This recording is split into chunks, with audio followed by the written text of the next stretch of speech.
Lineup sponsored by Ally. Kyle Schwarber and Rhys Hoskins, the two guys at the top of the order. They're trying to get going. 1 for 34 in this postseason. And it's Real Muto. Harper's looked really good. Castellanos bats 5th. Then Alec Bohm.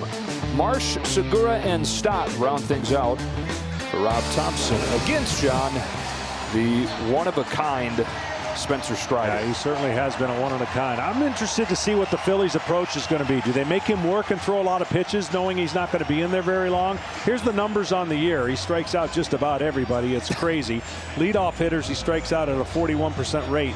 But what you're going to see is the uniqueness of the delivery. He changed his delivery since college, comes over the top, and he has an extension of almost 7 feet when he releases the ball. That's why he's hard to hit. Always got to watch out first pitch with this guy who tried to crush that high fastball, and Schwarber came up empty. And what that means is he's not a very tall guy, but he gets down the mound, and his release point is as if almost 7 feet closer to the plate. So you can imagine 100 miles an hour. Like that. He has tremendous backspin. He has great ability to pitch in the strike zone where guys get swings and misses, which rarely happens with these kind of hitters today. That fastball that we've seen first 2 pitches, his rotation mate Charlie Morton called it a unicorn pitch. It's obviously got the velocity, but these days everybody's got velocity. He's also got the deception you're talking about and so much conviction every time he throws it. It's muscled to short and caught by Dansby Swanson. So where did Spencer Strider come from? Well, played his college ball at Clemson, but he hardly pitched there. He had Tommy John surgery and only pitched 4 games his last 2 years. He was a 4th-round pick. Started last season in A-ball, reached the majors by the end of the year, started this season in the bullpen, moved into the rotation, racked up those strikeouts at an historic rate. And against the Phillies, John, a 1.27 ERA. The Phillies against Strider this year are now 7 for 73. Well, it's incredible. When he gets the 2 strikes, you could almost forget it. 118 batting average against. And we're telling you all this because I don't know how long he's going to be in the game. Talk fast, John. That's ball on Hoskins. There's the first slider. The slider has the ability and throughout the year has been upgraded to be a swing and miss pitch as well. Basically a 2-pitch pitcher. And when that changeup comes along, watch out, league. So you got the fastball that's the quote-unquote unicorn pitch. The slider that only Jacob deGrom gets more swings and misses on his slider. And that's a pitch that over the last year has gone from one end of the spectrum to the other. Well, what you're going to see, which is unique, is his the way he rotates. Like he's got his foot already in position right there. Very few pitchers do this. So when he turns, he just goes straight line to home plate. He doesn't have to take his foot and move it like most pitchers do. And we'll see what Nola does, how different it is. Fastball blows by Hoskins. 2 up and 2 down for Spencer Strider. I'm going to find it hard to believe that if Strider throws like this, that we're only talking about 3 innings of work, which is kind of the unknown right now of how long he will go based on the time that he missed. But he was put in this game to set a tone at home against the Phillies, who love to hit.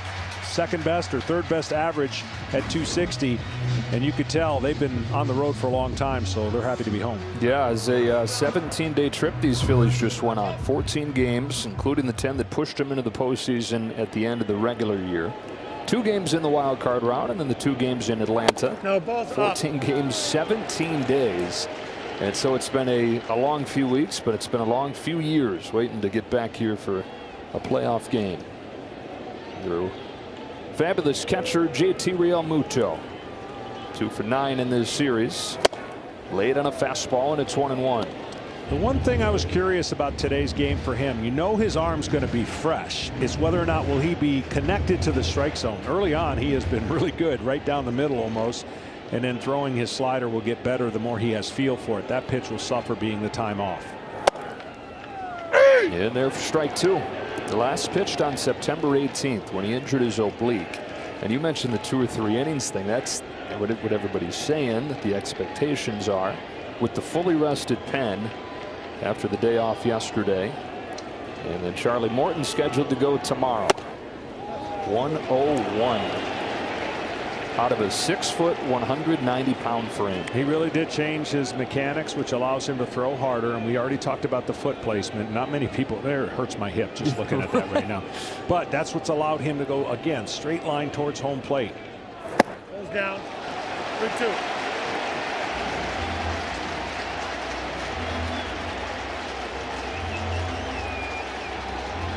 Realmuto trying to extend the inning for Harper. Spencer Strider looking for a 1-2-3 first. Comes in with a fastball. It's popped up. D'Arnaud to the screen. Out of room.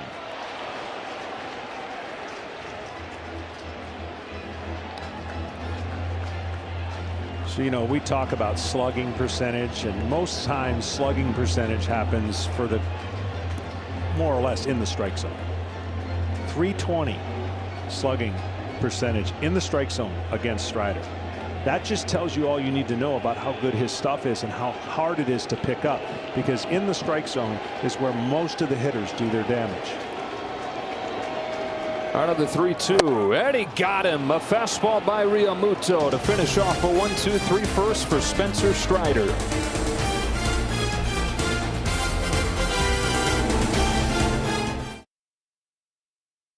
$1,000 of Big Papi's money playing Fox Bet Super 6. Get the free Super 6 app on your phone and enter your 6 picks in the NLDS contest. And if all 6 picks are right, you could win big. No score after an inning here in Game 3. The series is tied at a game apiece. Michael Harris leads off the second for the Braves and takes a strike from Nola.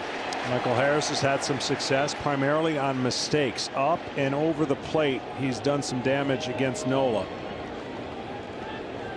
Yeah, 2 home runs in the regular season for Harris against him. First fastball, then a changeup, and strike 2.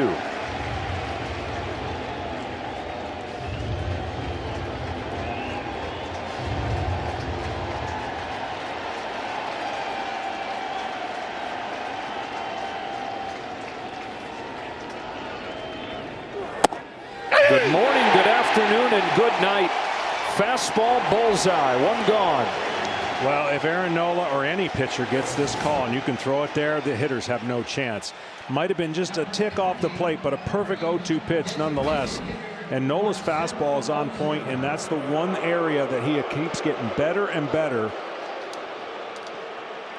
And the Braves hitters, especially the ones who like to swing early, better find a mistake, or this game's going to be much like last game where it was 0-0 going into the 6th. Yeah, and the Braves broke through against Wheeler, tied the series up.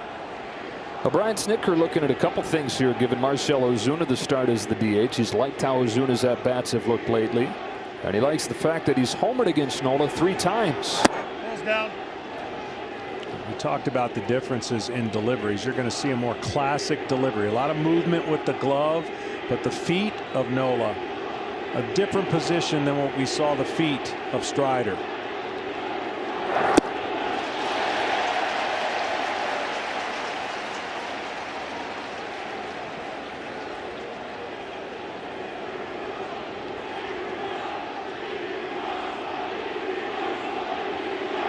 Here's his 1-1. Swing and a miss, 1-2. Yeah, that pitch is really a tight breaking ball, but you can see Ozuna's not picking it up at all. I mean, as soon as it leaves his hands, he's swinging. There's really, I mean, this is a pitcher's dream. You can do whatever you want right here. It's not starting in the strike zone, and he's missing it by a foot.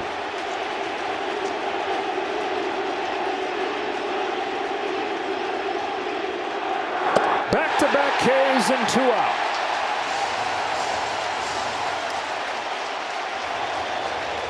Nola has he's a tall pitcher, but he has a little bit of a lower release point for a tall pitcher. And so the grip and the ball come out of the side a little bit, but he's on top of the ball, which creates tight spin and gives it kind of a hump feeling that it's going up and then disappearing left. And his ability to do that against right-handers is as good as anybody. He had a funky look in his own right, and then he's 6'2½", but one of the lowest release points in baseball. Kind of a funky angle, too. Snaps one off to the rookie, Vaughn Grissom. Grissom getting the start almost by default, because the other option at second base for Brian Snitker is Orlando Arcia, who is 0 for 13 against Nola. And so they give Grissom his second at-bat of the postseason, and he finds himself in an 0-2 hole. This place is on fire. This is what it should feel like in October. You know, we measure everything in the game today. This is an extra adrenaline boost right here. And this is a 1-2-3 inning, striking out the side.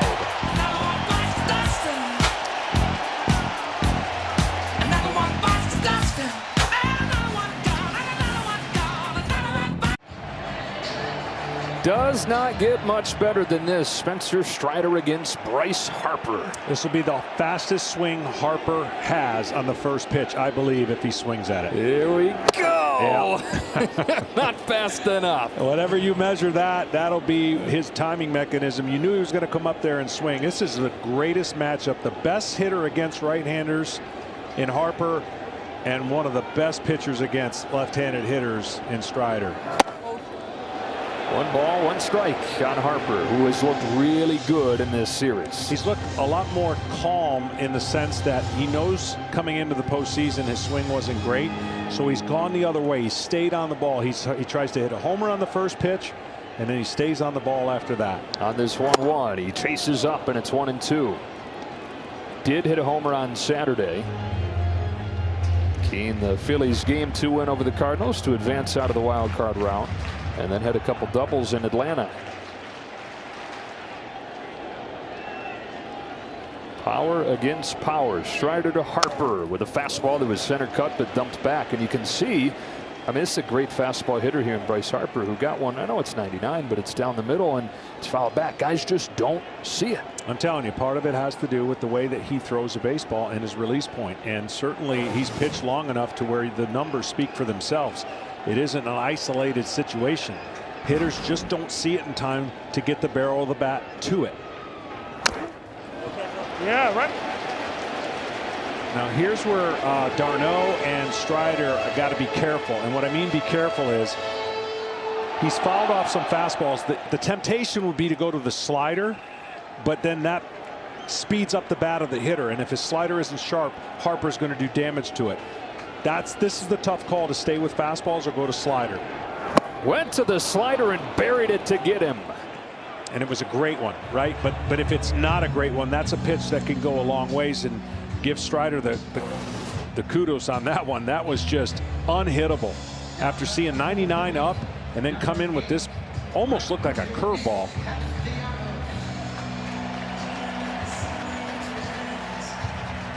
Strider's retired the first 4, 3 consecutive strikeouts, and with Harper down, up comes Nick Castellanos. I honestly think another aggressive hitter, I mean, he's swinging as soon as he gets in the box. That's the hardest call for pitchers sometimes.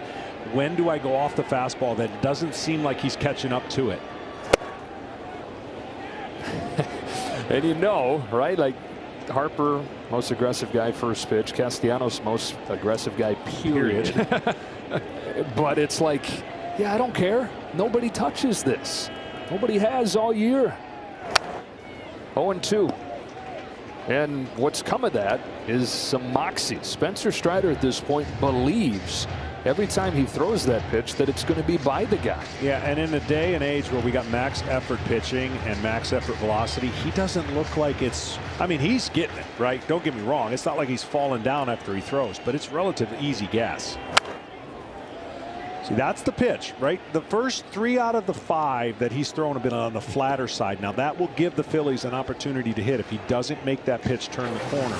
Because trust me, after 99 miles an hour and they see this, it looks more hittable. The one he threw to Harper is unhittable. Those are more hittable. 0-2 on Nick Castellanos. 3 hits in the first game of this series. Best game he's had in a long time. Puts his fastball in play to right field for Ronald Acuna. Easy play for out number 2. And Ronald play into this Philadelphia crowd. And these pitchers here, this matchup, proven that great pitchers can come in any shape and any size and any delivery. Here's the movement, a lot of leg movement, glove movement, and he comes to the high 3/4 side, right? Here's the different delivery, kind of short arms it. He doesn't see how you don't see the ball behind his body. Well, that's on purpose. Here's a split screen of where they put their foot, hang over the rubber, and then go down the hill and kind of do it in a different way. One has maybe Nolan Ryan's lower half, it looks like, and Nolan Ryan's fastball. 23-year-old from Knoxville, Tennessee. Pours in a strike to Alec Bohm.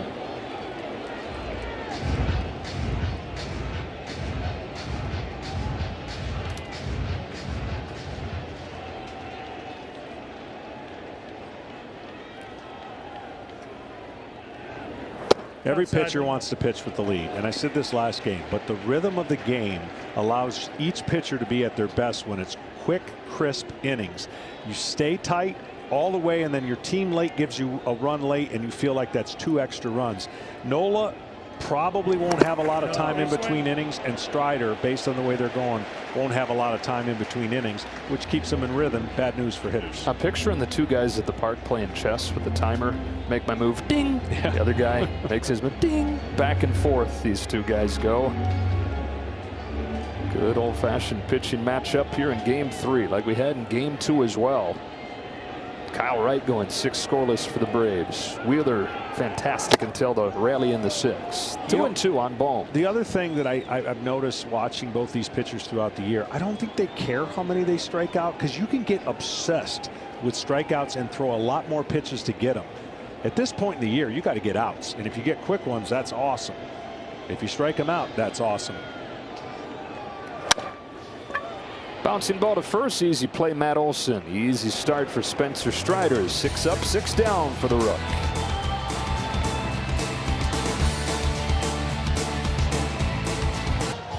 They're on point. That's what you dream about when you get to the postseason. Make your statement to the other team, knowing you're on your game, and it's going to be a battle to get a run.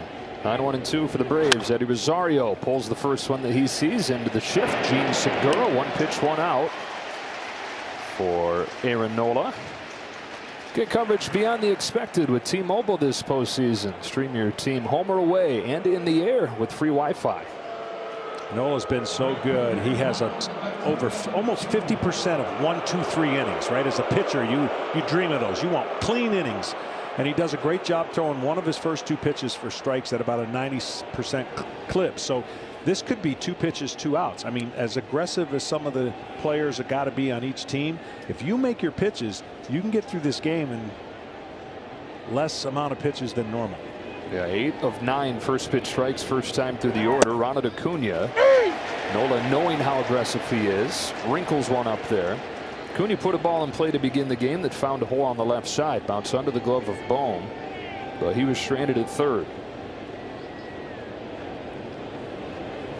On this 0-1, Acuna pulls it to Bohm, who's got it on a short hop. Another try. The throw is low, though.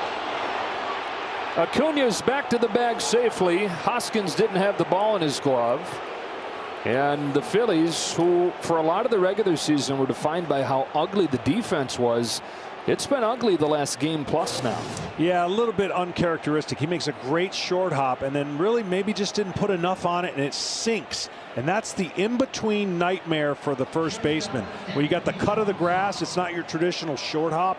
And that could have been an ugly play right there for both players trying to avoid each other. See how that ball just dives in, hits the cutout, and then Acuna really couldn't get to the bag other than stepping on Hoskins. But nonetheless, what looked like a routine out has turned into, in the playoffs, a rally. Anytime someone gets on first base, it's a rally. It's a rally. Yeah. Well, Nola was able to get out of the rally in the first inning with no damage. And he'll try to do the same here against the teeth of the lineup. Strike 1 on Dansby Swanson.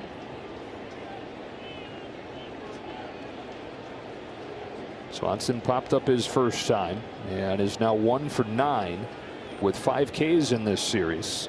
And again, I don't know if he's going to come and change his approach. Swanson's a middle to middle end power guy, gap to gap. If you don't stay on the ball against Nola, you're going to get strikeouts. If he thinks right field, center to right field, he can stay on the pitches away. Occasionally, like right now, he'll bust him in. And this is where Swanson's really good. Fouls it back, though. But he does that. You'll only see 2 in a game. He does that to own the outside part of the plate, because you have to make a guy who's in conscience that you will come in there. Otherwise, he'll start leaning out over the plate if you're not careful. So this pitch right here had a purpose for the next pitch, I believe, to be away, and more than likely successful for Nola. So what you're saying is Swanson being a 190 hitter on pitches away, that doesn't matter if he doesn't fear your ability to come in. 0-2 comes in again. This changeup misses, ball 1.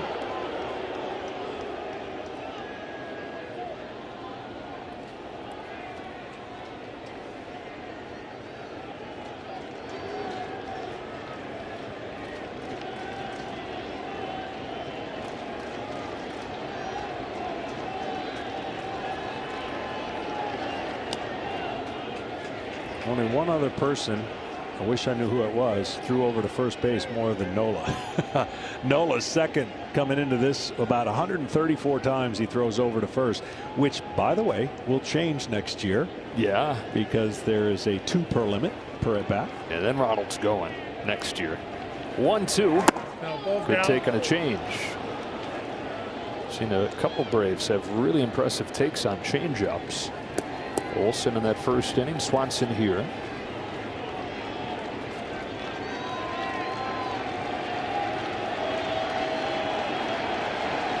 Former 7th overall pick against former 1st overall pick. Nola to Swanson with a 2-2. It's a fastball. Then it's lifted to right center field. Marsh with a call. And the catch. 2 out. And time for a game break. We say hello to Kevin Burkhardt.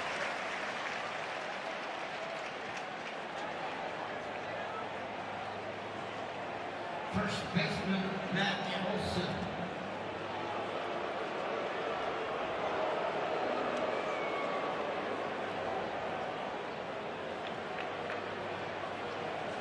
All right, KB, and that was the whole question coming in, right? Like, if Judge has a day where he's not on, what do the Yankees do? Is there enough around Aaron Judge for the Yankees to make a run? And they'll go to Cleveland with that series tied at a game apiece.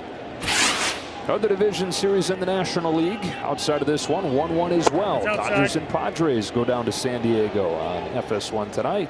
It's a ball on Matt Olson.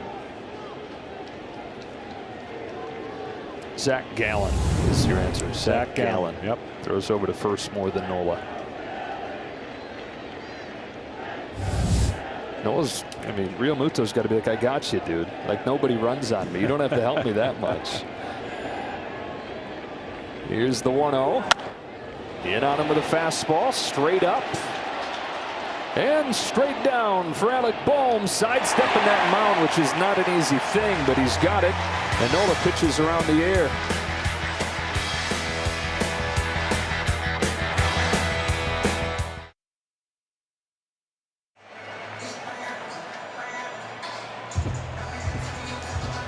Get your game on at MLBshop.com. Authentic on-field caps, tees, hoodies, and more. All your postseason gear. Wear with the champs wear at the official source, MLBshop.com. Bottom third of the Phillies order. Spencer Strider's retired the first 6. That's ball 1 on Brandon Marsh. And I know the expectation, John, was 2 or 3 innings, but how in the world can you be anywhere close to taking him out of this game right now? Yeah, he'd have to show some signs of rust and or discomfort, and I think the one thing they like about him is pretty honest with them Balls up to him. on how he feels and what he's doing. But it is a gap of time that they're going to have to keep. You know, when you go that long without pitching, there are some issues that you want to make sure you avoid. Rob Thompson had a great line this week too. He said there's a lot of liars in the postseason when it comes to how you're feeling. You were probably a pretty good liar, weren't you? I was a liar. No, balls up. 3-0 on Marsh.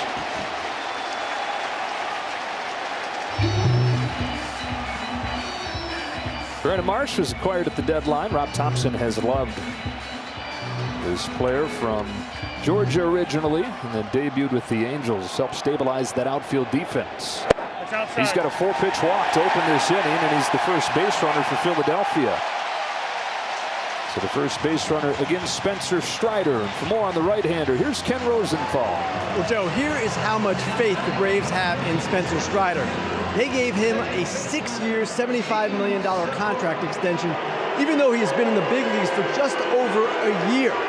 Now, Alex Anthopoulos, the Braves president of baseball operation, is known for locking up young players long term, but this is the first time he's done it with a pitcher, and the money was extraordinary. $30 million more than the Phillies gave Aaron Nola coming off a third-place Cy Young finish in 2019. $19 million more than the Marlins gave Sandy Alcantara, who is the likely Cy Young winner in the National League this year. That's 5 straight balls, Kenny, as he misses with the first one to Gene Segura. And in order to make that long contract, what Alex Anthopoulos is not done for pitchers, Kenny's talking about, he said, look, this is a guy, I know there's the injury history, I know there's a small track record, but he said, I've never seen a young pitcher like him. And he's been around some good ones. He was in LA as they were bringing up Urias and bringing up Buehler. And he's been in Atlanta as Fried and Wright have developed. And he said he's never seen this package of ability, makeup, and stuff. Well, there's definitely had an incredible year. I guess, you know, the only thing you question is the timing of when it was given and the fact that don't think he ain't tickled about it. I mean, Strider's excited. Whew. 1-2.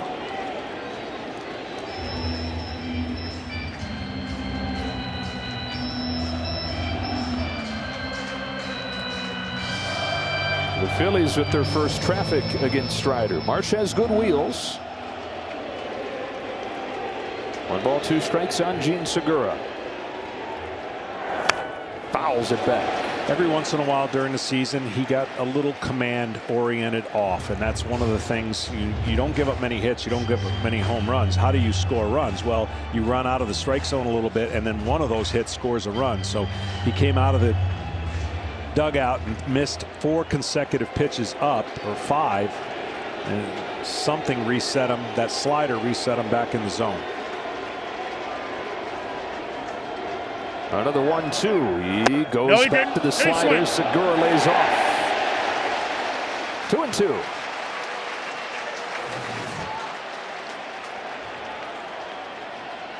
Strong. Yeah, it's just getting ready to say you got to be some kind of strong to have the barrel of the bat straight up and down. Unorthodox style of hitting. Finds a way to get the bat to the ball, and then he found a way to stop the bat from crossing home plate. 32-year-old two-time All-Star in his 4th year with the Phillies. Postseason for the first time. Lays off again, and he's worked it full. Well, now an interesting decision here for Rob Thompson, because do you trust Segura against a strikeout machine pitcher to send your runner and trust your hitter at the plate that he will make contact?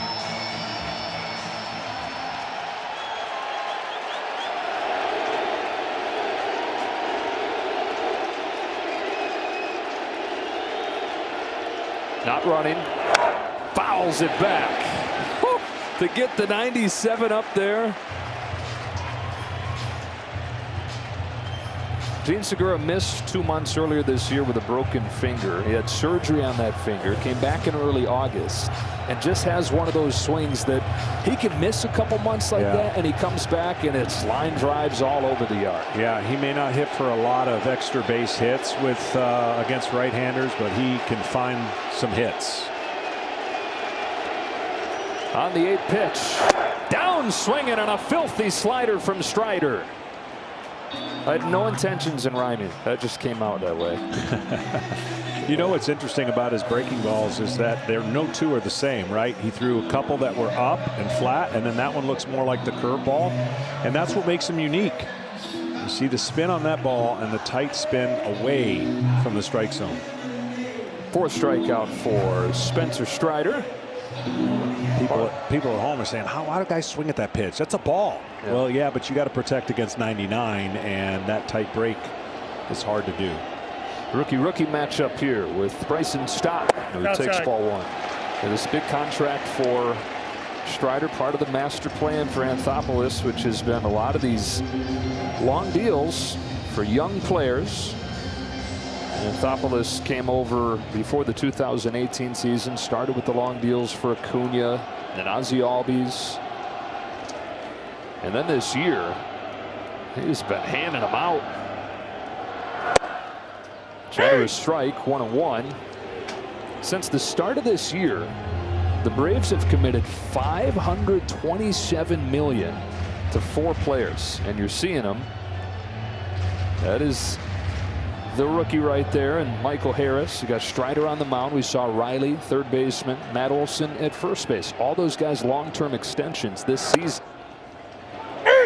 So the Braves looks like here to stay, locking up all these core pieces. And then, of course, you hope for continued performance and health. And you hope that you can bring a guy like this back. Swanson headed into free agency this winter. See if there's any money left. Well, that one's thrown by. Brandon Marsh makes the turn, heads for third. Olson's throw, not in time. And a 2-base error from Spencer Strider.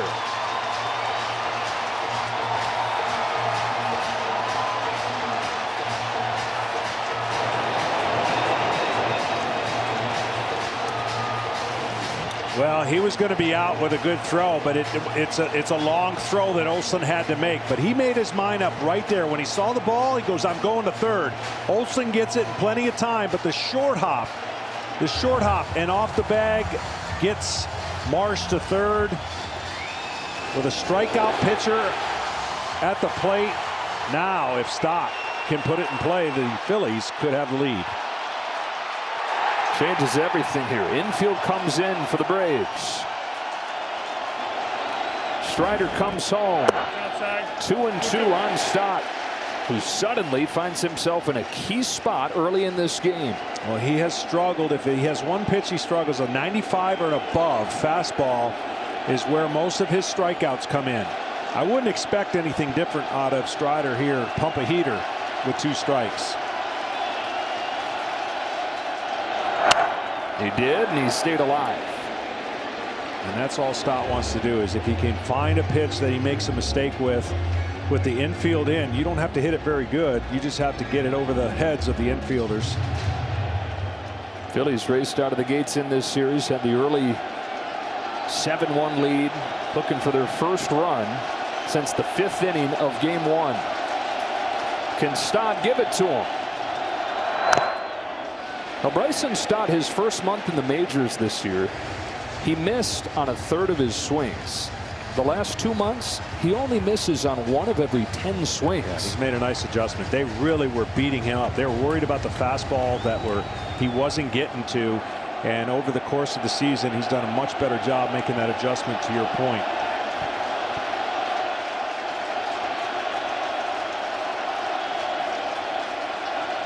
Out of the 2-2 from Strider. Stott fouls it off and stays alive again. First round draft pick, 2019. Highly regarded prospect. Struggled when he first got here. In fact, was sent to AAA after he started the season 6 for 66 and only got another chance this year because of a couple of injuries. But they're trusting him here down the stretch. Started him at short in the postseason, and the game has found him. Runner at third and a scoreless third. Here's a 2-2. Oh, man. Well, he's doing everything he can to spoil him. The pitch up and in over the plate at the top of the zone, he would not be able to do that. The pitch away, if he's in a defensive mode, he can do that. And again, the same dilemma. 2-2, a bunch of fastballs. Do you go to the slider, but that's a speed-up type pitch to a left-handed bat who can't catch up to the fastball. On the 9th pitch, Stott comes through. The Phillies take the lead. What a battle from Bryson Stott. 1-0 Philadelphia.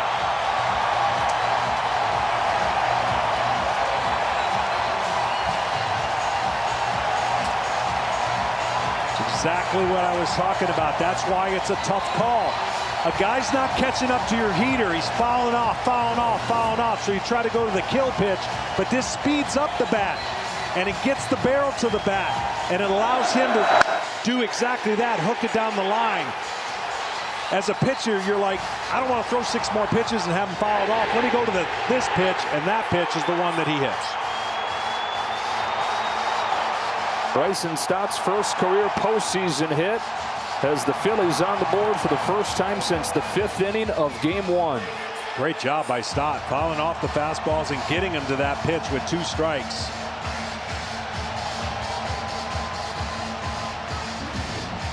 You talked about the Braves teams here to stay. I think this team's built pretty good to stay too. I like a lot of the moves they did. I know it wasn't going well in early June. This team had there was no speculation that they were going to be in the playoffs based on the way they were playing, but all those moves started to come together, and this offense, which I think can carry some of the warts that the team had, did their job, and they got on a roll, and they've been connected ever since.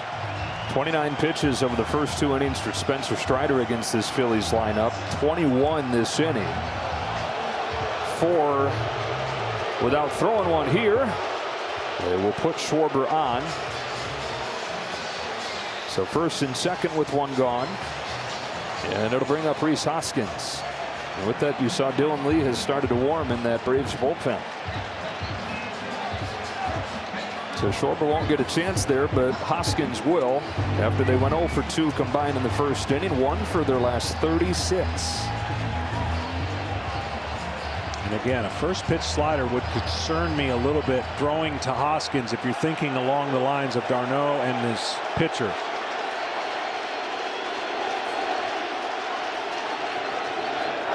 Fastball hit to left. It is long gone.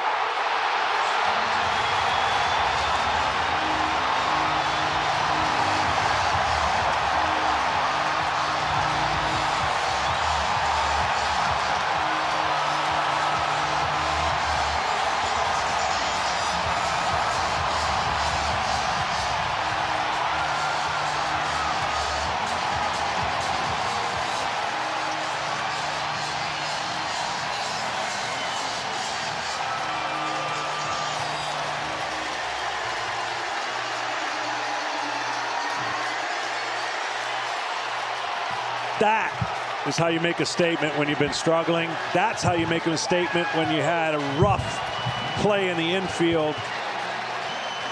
And that is what the Phillies were looking for in the top of their order to get going. And the kind of moment Rhys Hoskins has been dreaming of having since he put a Phillies uniform on. We have the longest tenured Philly period on the mound in this game in Aaron Nola. Well, the longest tenured Phillies position player just crushed a 3-run home run. And Rhys Hoskins, every day at spring training, walks by a panoramic shot of the last out of the World Series in 2008 as Real Muto joins the party with a base hit to left. And every time he looks at that and says, man, oh man, how cool would it be to be a part of something like that, to be a part of a scene like that. And he just set this place on fire, ambushing the first pitch from Spencer Strider. I mean, that was his game plan. You got to think, getting in the box, seeing something over the middle, and letting it go. And boy, he let it go. When he broke into this league, that left field seemed super short for Hoskins. And a true professional's been through everything, and he was probably having a rough, I don't know, 24 hours after that game. Well, this kind of makes up for it. This thing's been turned on its head. They couldn't touch Spencer Strider through 2 innings. Suddenly they lead 4-0, and Strider's finished.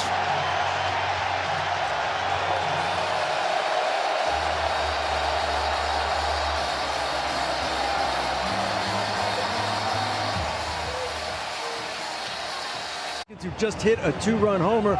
Rhys, you saw the long at bat with Bryson Stott. What was your approach coming up to the plate with the first pitch? I mean, we all know he throws hard. You just got to be on the fastball there. I was just lucky to get one in the middle of the plate and down. And he's tough to hit, right? He's tough to square up. That's why he's pitching in this game. Yeah, I don't know. I don't know after that. I don't know if my feet touch the ground. After all your struggles, what did that home run mean to you? Just trying to win a game here. Regardless of what I'm doing, the Phillies are winning games. That's why we're here. It's 4-0 here in the third. We got a lot of game to play, but it's nice to be on top. Rhys, thank you very much. Joe, back to you. All right, Kenny, thanks to Rhys for visiting with us as Dylan Lee comes in to face Bryce Harper. 4-0 on the Hoskins homer. Now Harper sends one in the air, way back to right center. That one's gone. This place explodes.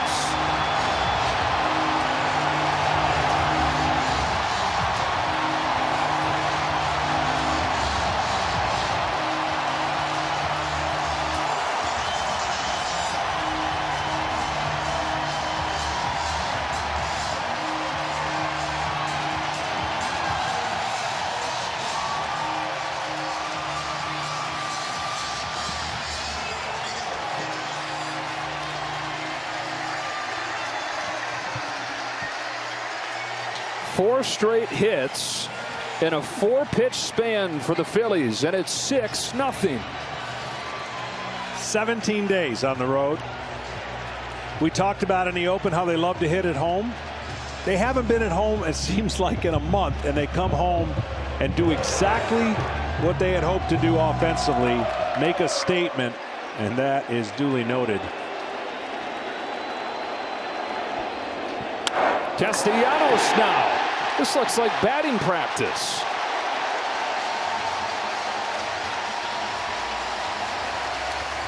Back to the Harper homer.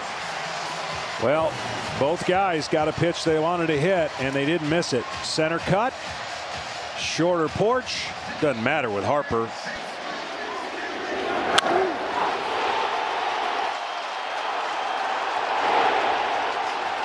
And just like that, it is 6-0 on a leadoff walk. A wild throw. And then 5 straight hits on 5 straight pitches, or 5 straight run, basically. Hits on hits on hits. Yeah, 6-0 lead as Alec Bohm comes up. 9th man to bat in the inning.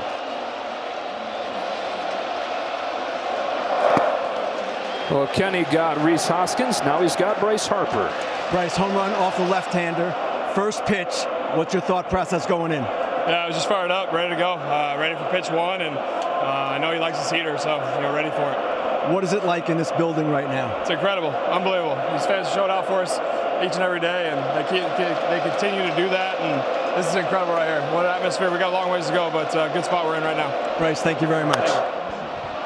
Bohm pops this one up, right side of the infield. There's Grissom, and this is the kind of day that Bryce Harper signed up for. The 13-year contract.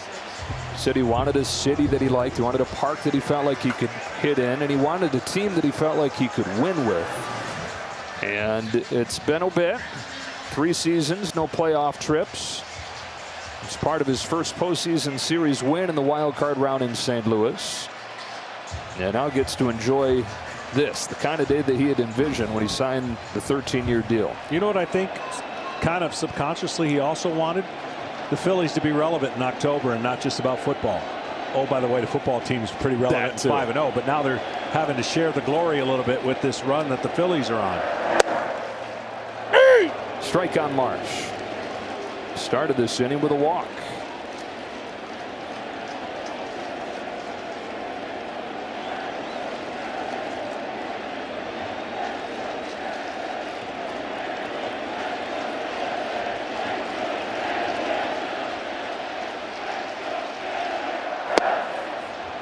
Going 2.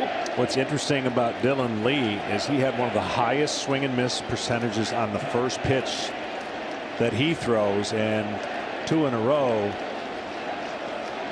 he had given up hits and given that man a huge cushion.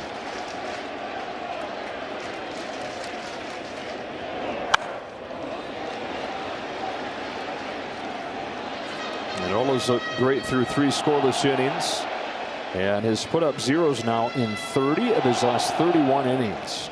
The Phillies now with a 6-run lead for him.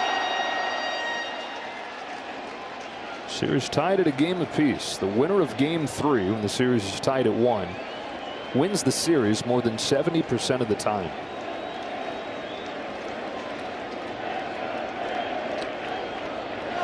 Yeah, it's kind of tied to game 1. The results are about the same, right? 1 and 3. Best of 5. Your memory and your tension has less times to recover from either an unexpected win or getting behind. In a best of 7, you don't have to worry about the narrative pretty much until game 3 or 4. In a best of 5, it's really the team that jumps out early, puts on a lot of pressure, no matter what team is being put to the test down 2 games to 1. Another 0-2 from Dylan Lee. No, Marsh watches ball 1 just off of the plate. Veteran crew chief Bill Miller's back there tonight.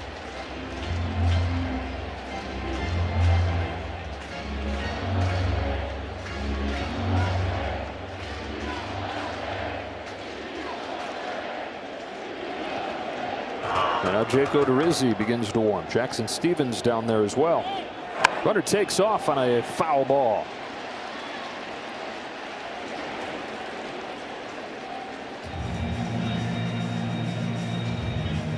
Spencer Strider went 6 up and 6 down. Was cruising. And the Phillies with 6 in this 3rd inning. I know it doesn't seem like much, but I'm telling you, that tough decision to throw that slider there on 2-2 kind of changes the narrative of your mindset and maybe your invincibility that you may be feeling. Even though he wasn't going to go a long time, it just really changed the way Strider approached the rest of the hitters after that. Another 1-2. Marsh takes ball 2. And this is the kind of thing that the Phillies have done throughout the year. They may have a day like Wednesday in Atlanta where they get shut out on 3 hits, but then they can come back the next night and look like the greatest offense ever. I've always liked their lineup, and I've been kind of dumbfounded at times when it looks like they go through stretches where nothing's connecting. But when it is connecting, they got power. They got a little speed. And a pop fly into shallow center field for Dansby Swanson to bring this 3rd inning to a close. Wow. The Phillies offense comes to life in a huge way. Hoskins with a 3-run shot. Harper with a 2-run home run of his own. And here in game 3, it is 6-0 Philadelphia.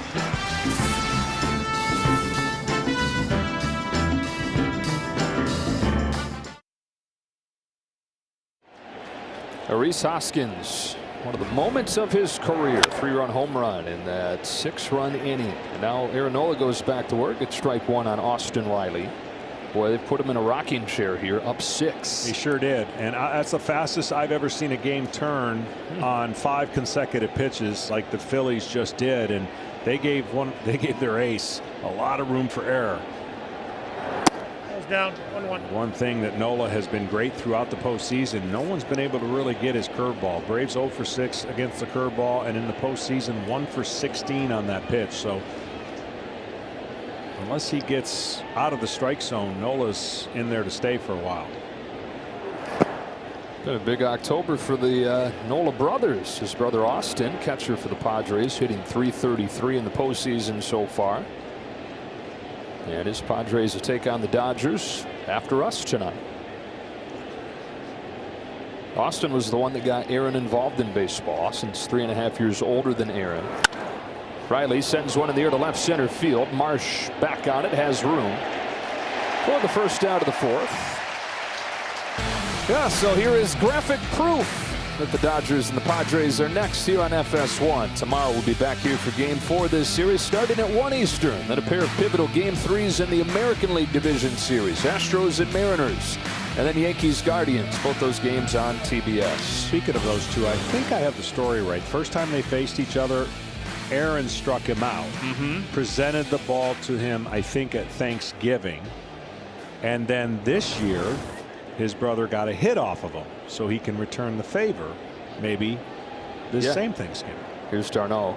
Not only did he strike him out the first time, John, but he struck him out on 3 straight fastballs, including the 2 hardest fastballs of his season.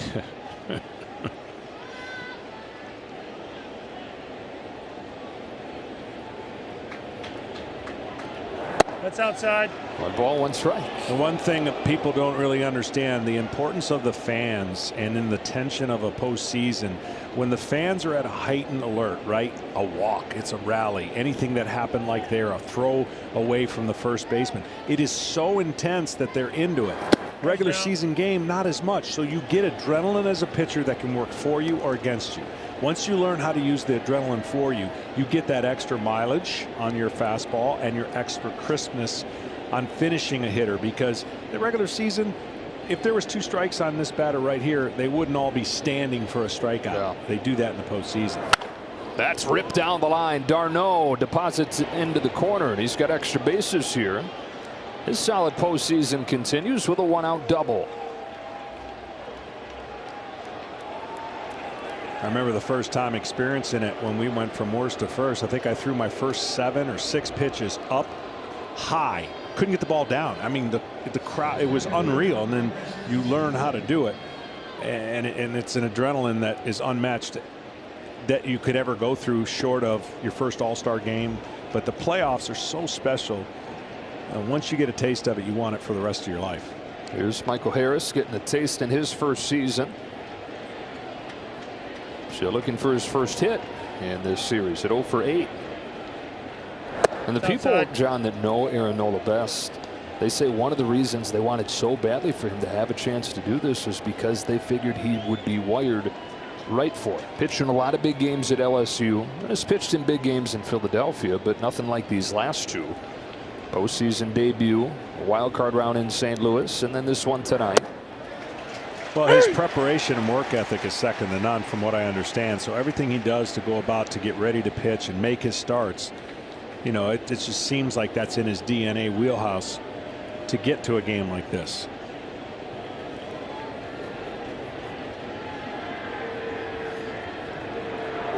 No, it's outside. 2-1.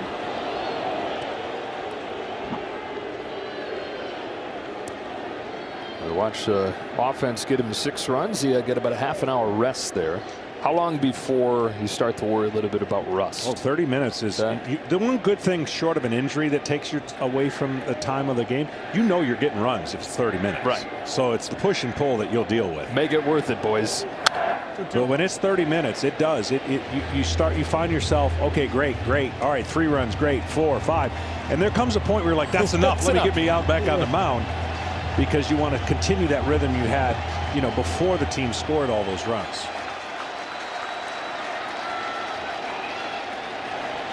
Two balls, 2 strikes on Michael Harris. Darno at second, 1 gone. Here comes. Pounds it foul. Enjoy the thrill of the postseason with the MLB app. Get daily lineups, live pitch-by-pitch coverage, and more in our free app with over 150,000 reviews. Download the MLB app today.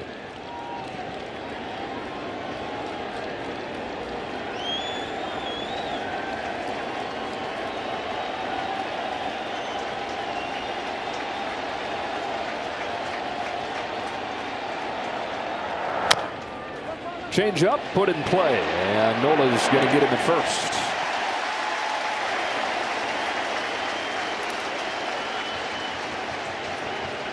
Well, let's see if Ozuna makes an adjustment. He saw 3 curveballs, and I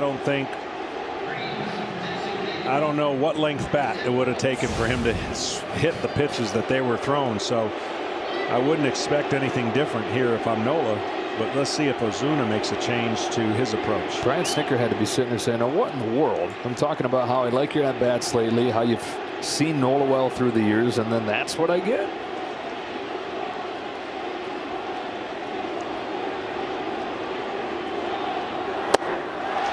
Cheesed him up first pitch.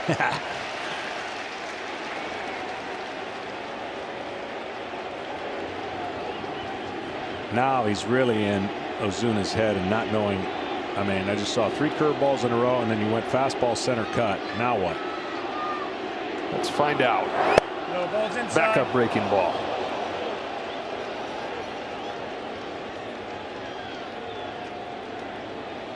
Ozuna is the rare right-handed hitter that hits right-handed pitching better than he does lefties. 23 home runs this year. 22 of them came against righties.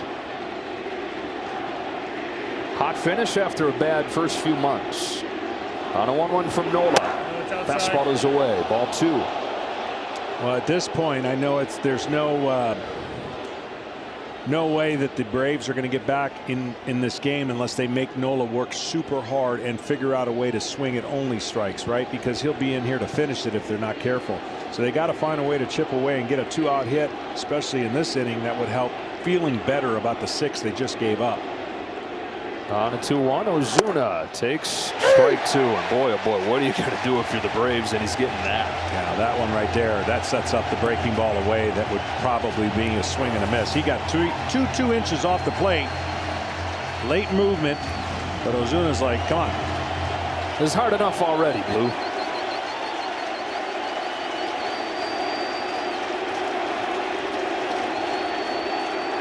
Struck him out with a breaking ball. Everything going the Phillies' way. 6-0. Middle 4.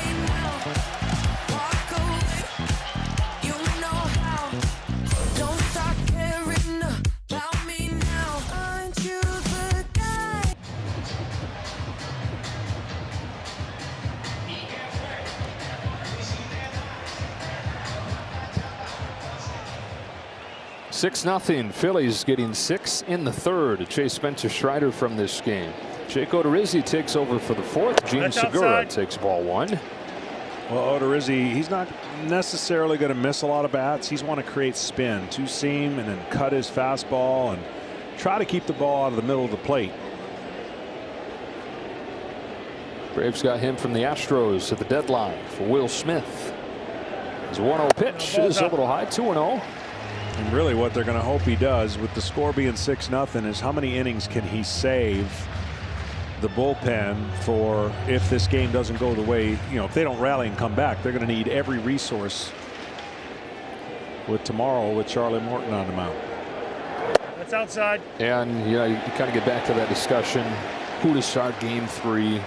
Why choose Strider here instead of tomorrow? And make an argument either way. Today becomes a bullpen game. You've just got to hope that Morton can be better tomorrow than he's been for a lot of this year, or that's going to become a bullpen game too. That's a hard way to live. No, it is a hard way. I think, the decision really is a tough one when you talk about the unknown of what you're going to get from a young guy who hadn't pitched in a while. I think what they thought is that Charlie Morton is the known commodity in the postseason. Regardless of if he's locked in or not, the moment won't get him. And depending on what happens in this game, it won't matter to Charlie Morton tomorrow. So the one thing we know about the theme of the postseason already in the new formula has been if your pitcher goes out and does what he's supposed to do and let's say gets into the 7th inning, record 7-2. The short outings are more of a flip of the coin than try and get your ball club to the end. That's a theme as old as the game itself. Yep. Strike one on Bryson Stott, who started the scoring with a double. Let's check in with Ken. Well, David Adler of MLB.com just tweeted that the fastball Hoskins hit out for the homer was the slowest or tied for the slowest of Spencer Strider's career. So it's certainly fair to ask if they waited an inning too long. But their thinking today, guys, was... Riley, Scotty, go ahead, Ken. The thinking simply was that they could empty their bullpen today. Brian Snitker told us before the game their bullpen was in the best position it could possibly be in. And then Charlie Morton could offer length tomorrow. So it made sense, but it was always going to be tricky with Strider. Knowing how long he could go, knowing when he would start to fade, they didn't know, and we saw what happened there. Yeah, and I think, look, it's easy to now say, okay, he got blown up in that 3rd inning. We were making the comment right before that rally started. He can't come out of this game anytime soon. I mean, you couldn't have touched him, even given the recent history. He'd only thrown 29 pitches at that point, and it happened so fast. Schwarber launches one, but foul. Yeah, the one thing that, those are always tough decisions because there's an unknown. He's never been in a postseason. And he dominated the regular season, and had he not had that injury, I'm sure it would have just been right up the 5 and 6, 7 innings he kept pitching. But that injury derailed just the known factor of he was probably never going to go 5 or 6. They were just hoping to get 3 to 4. But you're right, it happened really quick, and there was much time to get him out. That one hit Schwarber. And so there is a little bit all over the place in this first inning out of the pen. 4-pitch walk, and after the pop-up, a hit by pitch, and it brings up Hoskins.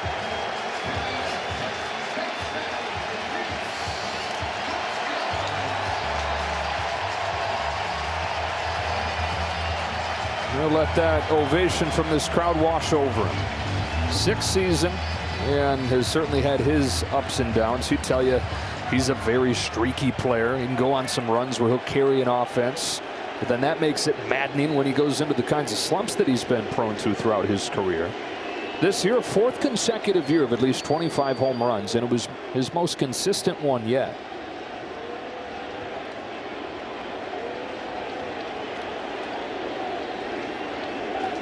Jumped all over the first pitch that he saw for that 3-run home run last time. This one spiked. And for more on Hoskins, here's Ken again. Rob Thompson told us before the game that he spoke with Rhys Hoskins yesterday in the training room, and he told Rhys to get lost in the team, meaning just try to do whatever you can to help the team win. I spoke to Rhys before the game, and he said it's easy to do with this team. They are very supportive of each other. And also, while he can't ignore all the noise around him from fans and media, he said he also takes solace in his family. His father Paul is here, his sister Mel, 2nd-year medical student at Penn State. They got him through it. Listen, the postseason is a magnifier of the worst and the best in a too short of time. It's unfair, but it is what it is. That's what makes it so great and so nauseating. Because if this were just a stretch in the regular season, it would be a stretch. 1 for 18 happens more than you know. It just can't happen in the postseason in everyone else's mind. So, you know what? This guy's got such an unbelievable swing for power in this ballpark. I believe him when he says he's a streaky hitter, and those things will average out. Power will not disappear from his swing. Yeah, the valley of the 1 for 18 start and the defensive mistake the other night in Atlanta that opened the door for the 3 Braves runs. The peak of probably the biggest swing of his career here today. No, it's outside. 1 game later. They call it the mind monsters you got to battle in the postseason. They don't ever come to you in the regular season after you're 0 for 8 in your first 2 games. They don't say, what's going on? How can you not get a hit? Are you nervous? Like, they don't do that. But if you don't get off to a good start in a postseason, they kind of focus on it. 2-2. Hoskins was a 5th-round draft pick out of Sacramento State. Never on any prospect list, even though he hit at every level that he was at. Debuted in 2017, set the world on fire. He had 18 home runs in his first 34 games. That was more than any big leaguer ever had in that short a stretch of time to start a career. Fastest Philly ever to 30 home runs. Fastest ever to 100 RBIs and 100 walks. And in the postseason for the first time this year. Fouls this one back, stays alive at 2-2. Well, that start to his career, boy, he did not miss a pitch in his zone. And then, and I don't know how much this had to do. I mean, you always can say he got hit in the face, and that changes some of your, I don't know, to some people it's no big deal, but he's always had, like, this ballpark is meant for him. That left field porch, meant for him.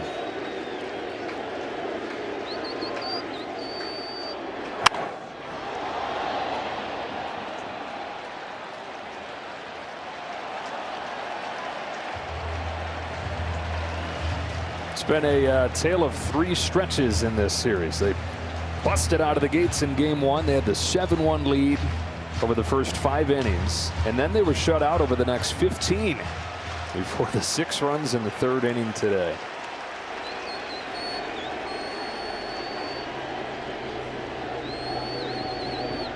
Out of their 2-2 to Rhys Hoskins. No, he didn't. Lays off, and no matter how hot he is, he does this. He sees more pitches than any hitter in baseball. Sometimes those end in walks. When things aren't going well, a lot of times they end in strikeouts. He put it all together, though. This has been a really good player in his 6th year with the Phillies.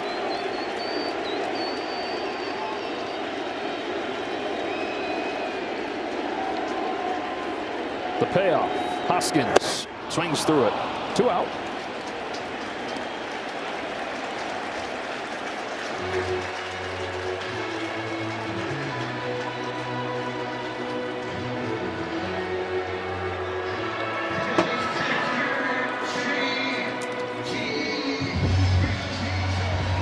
And now Real Muto.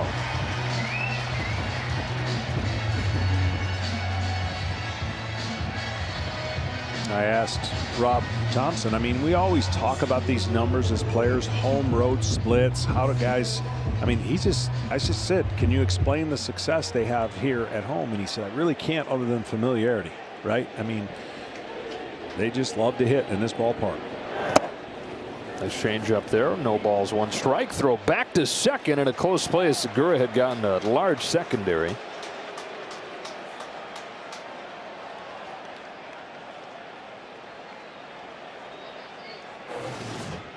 This was an interesting developing play. The throw was made before he could get there to the bag, and a good throw.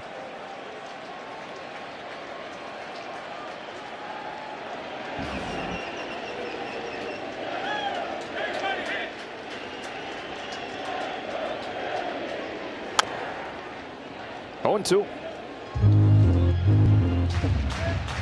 Couldn't ask for a better day in October here in Philly. Rain yesterday, nasty. Just this, and then today, picture perfect. Mid-60s. Be nice again tomorrow. A little earlier start time for game 4. Another sellout.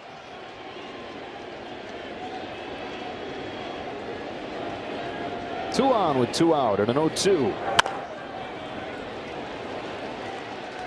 The Eagles at home Sunday? Yeah, against the Cowboys Sunday night.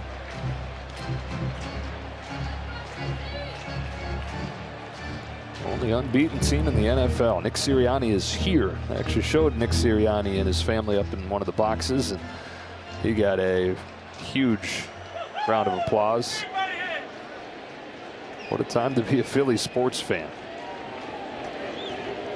Another 0-2 pitch to JT Realmuto is fouled off. You know, I've always loved when crossover sports feel the energy, right? Whether it's remember, there you see the coach right there. Whenever there's teams in the city doing well, you share in it and you feel good about it. I remember when the Cleveland Indians were in the World Series against Chicago and LeBron James was playing for Cleveland, and just the buzz in that city. They had waited so long for a World Series. Unfortunately, it didn't go their way, but the buzz was unbelievable.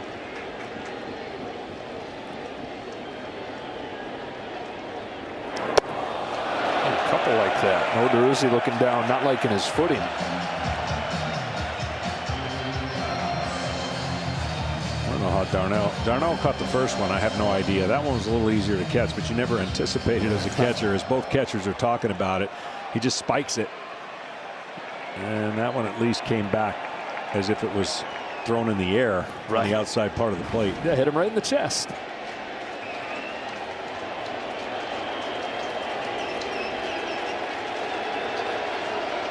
A walk and hit by pitching this inning. Another 1-2 is lofted to left. Rosario drifting back to the warning track. It comes down into his glove and ends the 4th.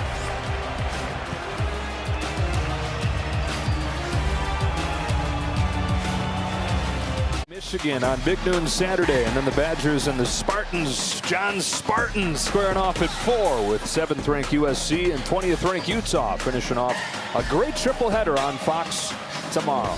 Want me to pick the winners for you? Yeah, go. It's going to go Michigan, Michigan State, and an upset with USC. USC over is, Utah, right? Yeah. Is that the last game? Is Utah favored? Is it in Salt Lake? It must be. Must be. All right. Holding you to it. Vaughn Grissom. They're writing all those down in the truck. Yeah. We're going to make sure we. Solid goal. Yeah. Strike on Grissom. 8-9-1 for the Braves in this 5th inning against Aaron Nola. In his 8th season in the big leagues, when the Phillies get him 6 runs as they have tonight, he's 36-1. Well, he's done a great job throwing strikes. 13 of his 16 first pitch strikes, and what he's done is each time the guys come up for his second at bat, I really believe he pitches them different. And so they're guessing, and they're not even close on some of it, because that is the style of pitcher that Nola is. When he's connected in mechanics, he throw any pitch he wants at any time. Is 0-2 to Grissom is grounded foul. The last link to the last great Phillies team. You know, he wasn't part of those great teams, but he debuted in 2015. Ryan Howard was at first base. Chase Utley was at second. Carlos Ruiz was on that team for another few days before he got dealt. And early on, Aaron dealt with his own growing pains, as every young pitcher does, who's also dealing with some injuries. And then there's all the losses. The Phillies lost 90 or more games each of his first 3 years.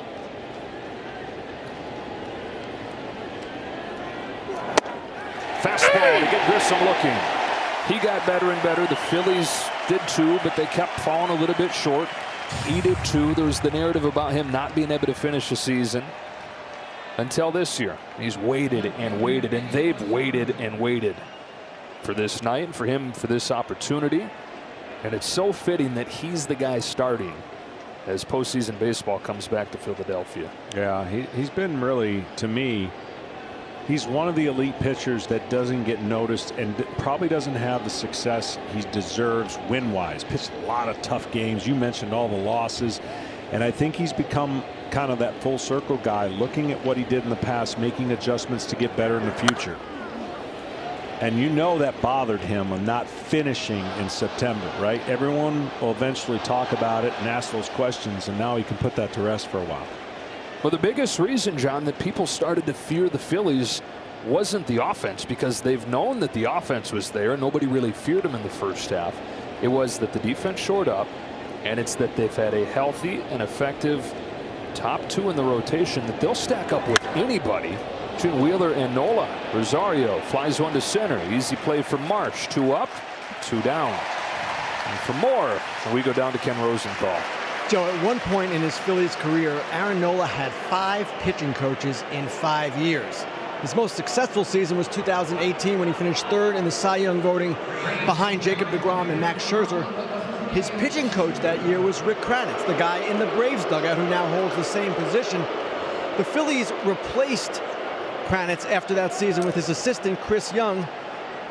Kranitz, of course, went on to bigger things, and actually so did Aaron Nola. He's now with a pitching coach who they've had for a couple of years, Caleb Coffey. A lot of people speak very highly of, Nola included. Ronald Acuna has reached both times today, single and reached on an air and takes a ball. I mean, you've been through that. You've been through, how many pitching coaches do you have over the course of your career? I know you had continuity, but yeah, 3, Bruce Del Canton and Leo, and you know, for the most of my but career. Then towards the back end, so you know what that's like to deal with different voices, and they may all be good, but they're all different.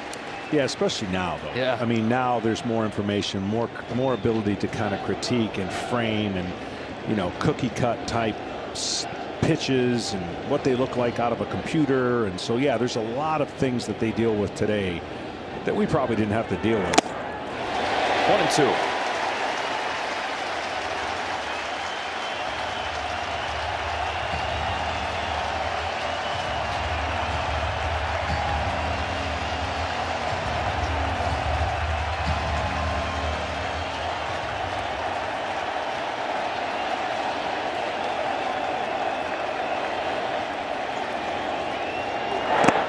Check swing, 2-2. This is the 19th hitter that Aaron Nola has faced in this game. That's only the 20th ball. It's always been his thing, back to when he started pitching when he was 10 years old. Better command than all the other kids. Gets to the majors, #1 strikeout to walk ratio in baseball. Better than ever here down the stretch in his 8th year in the postseason for the first time. Home with a 2-2. Acuna pulls it to 3rd. It's been an adventure for Bohm over there tonight. Spot on this time. Halfway home. 6-0 Phils.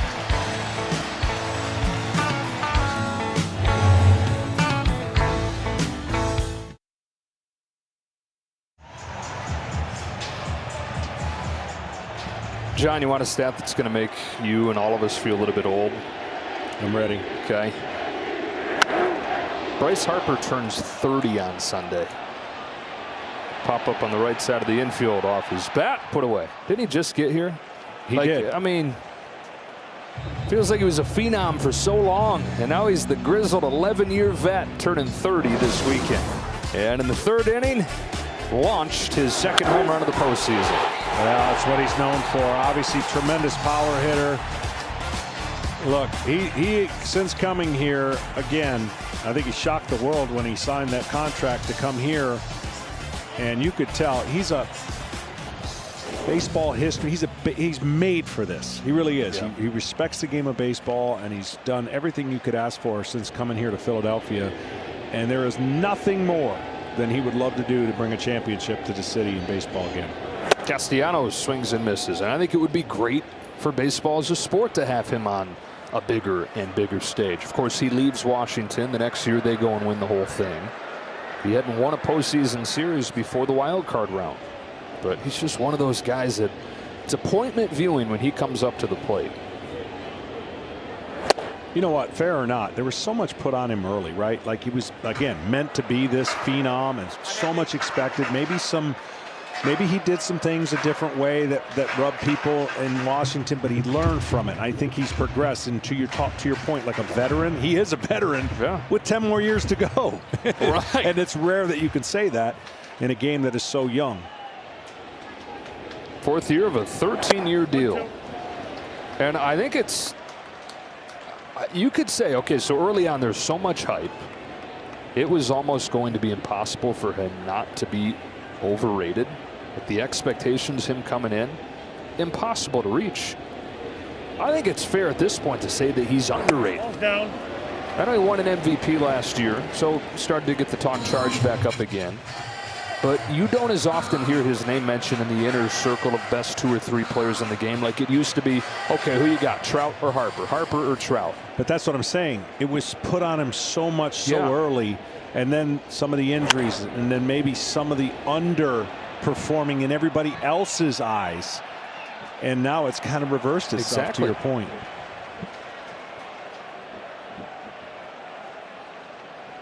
And this is a unique season, and that the season for him and for the Phillies have largely been shaped by the injuries that he's gone through. The way that the rosters had to kind of evolve. Elbow injury early on has meant that he's been just the DH. That was bad news for a team that was already going to be not very good defensively. So some guys that planned on DHing a lot. This man at the plate here, Castellanos, Kyle Schwarber, couldn't do that because that was Harper's way into the lineup. Easy play here for Rosario in the 2nd out of the 5th. And then he comes back from that and breaks his thumb, misses 2 months. Wasn't himself in the month after coming back from that. But he has looked like the early season Bryce Harper, like the MVP Bryce Harper, as his postseason's gotten underway, and it's not one bit surprising that as the lights have gotten brighter, so has his star. Well, when you talk about him going out, I mean, most people would say, oh, that's it. Phillies are done. A lot of people stepped up in his absence to keep him afloat, to get him to the point when he came back. The Phillies are in this position, so credit not only Rob Thompson, but the organization and the players picking up the slack for a superstar. Alec Bohm fouls this one off. It was a similar story last year for the Braves when Ronald Acuna went down. They're finished, right? They're already below 500. Yep. Out of the picture. They're finished. They made a run without him. Phillies stayed above water without Harper for a chunk of this year. And they're trying to, there have been some comparisons written when you read in these two cities, especially some clips around Philadelphia. Could they be this year's version of last year's Braves? And that's what we talked about. I'm telling you, the probability is about the same. The probability of last year, the Braves winning the World Series, yet alone winning the division, was through the roof. Bohm goes up the middle. Backhand play Grissom. Nice play by the rookie to finish this 5th.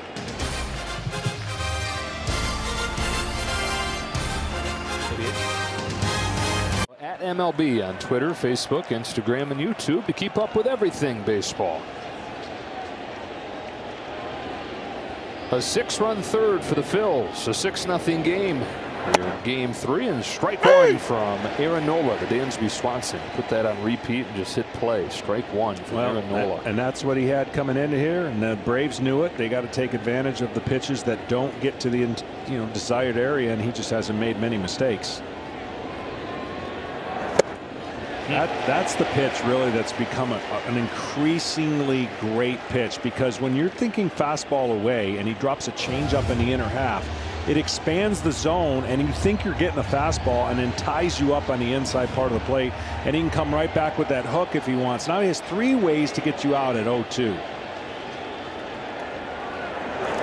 Outside. Most guys don't like to throw the same side changeup. So for a right-handed pitcher to a right-handed hitter. Right, but it is a little bit of a risk. If you hang that in the inner part of the plate, you're giving that hitter. But see, what he does is he's got such great arm action, you can't tell the difference, and the spin is down and in. Swanson flips it into right center field. Castellanos can't get it. And it bounces to the wall. Extra bases for Dansby Swanson to lead off the 6th inning.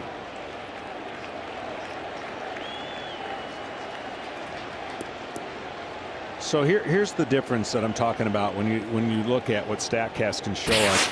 You got a fastball coming in. Here's the timing on your fastball, right? You got to get ready quick.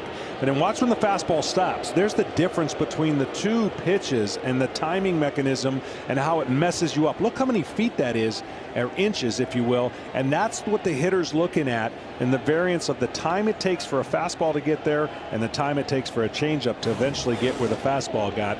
That's why changeup's still one of the best pitches in baseball. Same separation with his curveball too. There's so many different looks from Nola. who comes home to Olsen. Backdoor breaking pitch, strike one.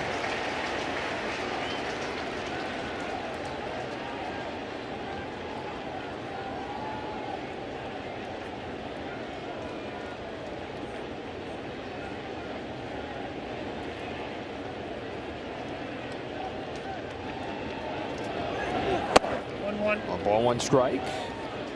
You know, the essence of pitching and catching still comes down to this one principle, and I've always said it a million times. One of these people think they have the edge, and the other person knows who the edge is. You just don't want to convey it. Like as a hitter, you never want to convey that you're nervous or fearful of the pitcher and vice versa. But what happens in the postseason is, because you've seen all the video, you've seen all the information, if you execute your strength, you're always going to win. And so the starting pitcher can put the offense at bay when they're like, come back to the dugout. He's on. Grind out at bats. And that's what Nola has been able to do against the Braves. Way easier to say grind out at bats. It's scratch one across when you're not in a 6-0 hole. Right. As Phillies offense put him in. 2-1. Takes off on him, ball 3. But all you do, and you have these sayings, and every club does it. All right, get to their bullpen. Well, or make him throw a ton of pitches. You know, chip away. All the different sayings to try, because you can't score 6 that easily that the Phillies were able to do, you know, in the bottom of the third. Outside. It's a walk, and these Braves did erase a 7-1 deficit in the first game down to 1. Fell just a little bit short, and they've made their name in recent years coming back in games and seasons and series.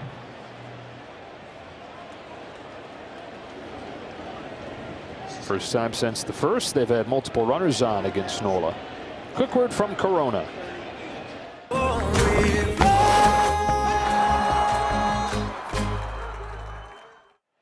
So, you know, they always say pitch like it's 0-0 in the regular season. For whatever, many people question my brain activity anyways, but I knew it was 6-0 in the regular season, so it's almost impossible for me. But in the postseason, literally blocked out anything that was going on in my offensive team. I was literally, every pitch was 0-0, and that's what you have to do in the postseason. Austin Riley can get the Braves back in this game here. Takes a strike, and if you think back to the first inning, we're talking about how good Riley's been against Nola. A .429 hitter, 3 home runs and 5 doubles.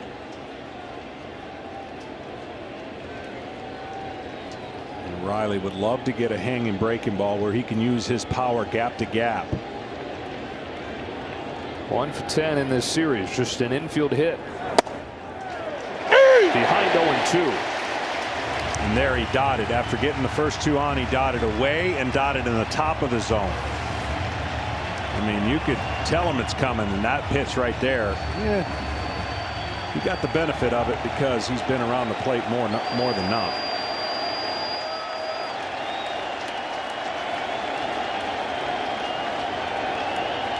Ball's up. Just high.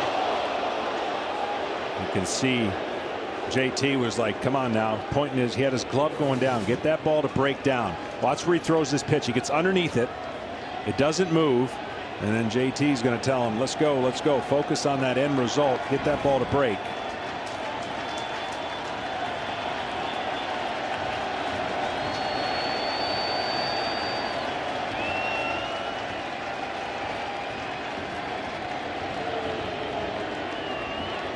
There's some action down in the Phillies bullpen. Nola's at 80 pitches. Home with a 1-2. Riley's down in a high fastball. 6K for Nola. 1 gone in the 6th. Well, he went back to the top of the zone and climbed the ladder on a fastball. See the grip? And he beats Riley to the top of the zone. Action pitch right here with d'Arnaud. Loves the first pitch. You know, Aaron, you know Nola knows that, and you know that he's, and JT will pitch accordingly to this first pitch selection. All-star catcher, homered twice in the World Series last year. First pitch goes after it, and Nola put it right where he wanted it.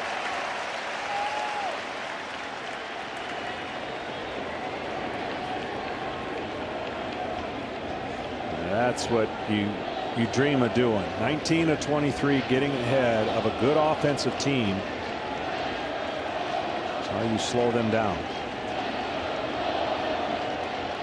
Got strike one, now comes home and gets a bouncing ball to short. 6, 4, 3, 6. No, he dropped it. Hoskins drops the ball, and the inning continues. And the roller coaster ride for Rhys Hoskins continues.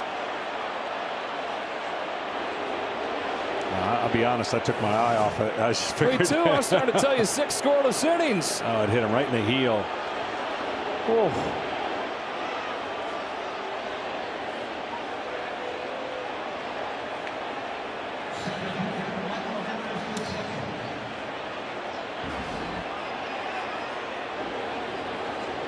They give that an arrow? They almost have to. Yeah, it'll be the second of the game for the Phillies. Braves yet to make them pay for it. First and third, 2 gone. Michael Harris looking for his first hit of the postseason. The Braves running out of chances here in game 3. Nola fires. Harris fouls it off. Here you are as a pitcher. Another time where you got to kind of block out what just happened. Well, more than that, you just know the inning was over, and if you let your brain slow down at all, like, all right, then you got to charge it back up. If you never come off the moment, to your point, then you're not worried about making another pitch. Sometimes that can get to a young pitcher, not to Nola. Bounced over first, and the Braves do take advantage.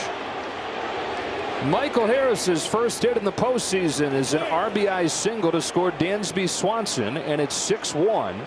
One batter after the error on Hoskins.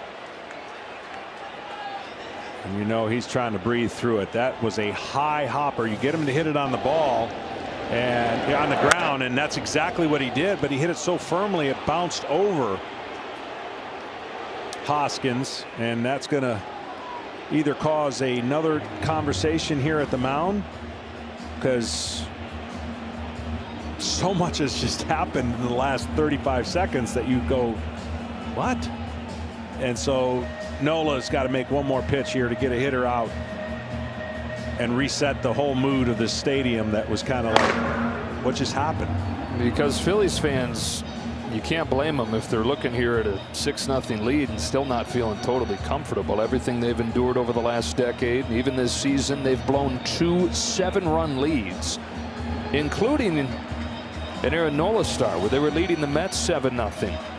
They led 7-1 after he left that game. This was back in May, and they lost the game 8-7. So Phillies fans have been burnt before. You could almost tell right there Hoskins was given the right fist of like, yes, double play, and the ball didn't catch his glove. Look, I know he got some grief over game 2. That was not the easiest of plays. Should have knocked it down. It didn't. That one right there, he is hoping Nola can pick him up big time, because you don't want that to stand out in the 3-run homer performance and offensively what he's able to do. Now this whole thing's scheming to test the mettle of Aaron Nola. Marcell Ozuna, who struck out both times and frankly looked lost in those 2 Ks against Nola. Bullseye, strike 1.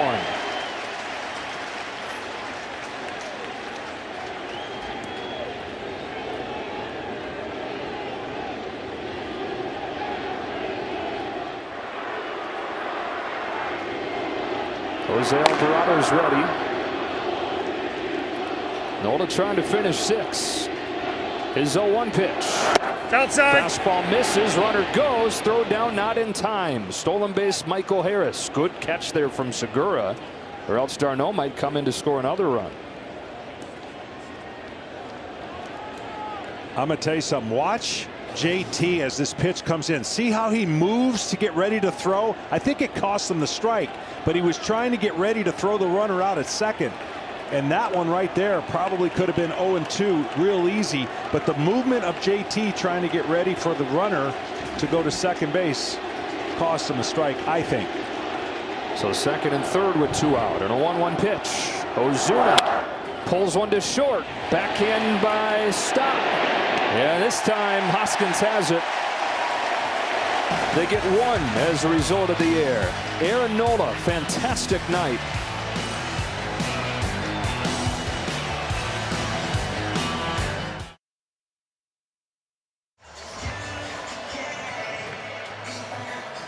Dansby Swanson, who started last inning with a double, scored the Braves' first run on the first postseason hit of what the Braves hope will be many for this young center fielder Michael Harris. Jake Odorizzi's fired a couple scoreless innings, faces Brandon Marsh to lead off the 6th. 6-1 Phillies, all 6 runs coming in the 3rd. In a 5-pitch span. In a flash. I mean, wow. Rare. You know, it's Marsh to lead off this 6th. Under the radar pickup from the Angels, but he's proven to be a good one. It's a second-round draft pick in 2016. Top prospect before he debuted. Top prospect the Angels had had since Mike Trout, and he got his chance when Trout was hurt last year. And he says, admittedly, he was swimming that first year, and that year 2 he's been so much more comfortable. Feels like night and day, he says. That's even with the Angels, the numbers weren't very good offensively. He was great defensively, but he's put both those things together here in Philly. He's hit, and he's been exceptional on defense. Oh, you wouldn't know it on that 3-pitch strikeout. 1 gone in the 6th. And a quick word from Mattress Firm. Junk sleep slow in your game? Let the sleep experts find the perfect mattress for you. Can you imagine if Brandon Marsh got traded to the Yankees? Oh, you wouldn't be able to. We traded for Marsh. Where is he? Where'd Marsh go? Yeah. You could put together a list of guys who you'd least want that to happen to. He would be near the top of that. Gene Segura takes the ball. Andrew Cashner, did he go there? No, Andrew Cashner went to the Marlins when the Marlins were applying the same policy a few years back. And you couldn't recognize him. Remember that one? I know Joey Gallo, before the Yankees traded him this year, he knew he was going to be traded, and so he started letting the beard grow out a little bit. When he got to LA, he already had like the, half beard grown. Harrison Bader had the I didn't trim know who up. he was when I saw him. Yeah. The locks was gone. Gone.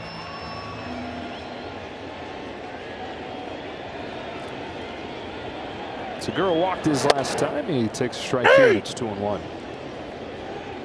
But what Jake Odorizzi's doing right now, John, is not insignificant. No, not at all. I mean, he's trying to change speeds as much as he can, get a little bit of funkiness against this lineup. 2-2. He's throwing him enough off balance. He's had that changeup working in the cutter, and providing really some big innings. I mean, the ideal situation is the Braves can kind of crawl back in. Then Brian Snitker gets to decide what kind of leverage relievers he wants to use to keep it close. But right now, it's not close enough to change his mind and who he's got in the game.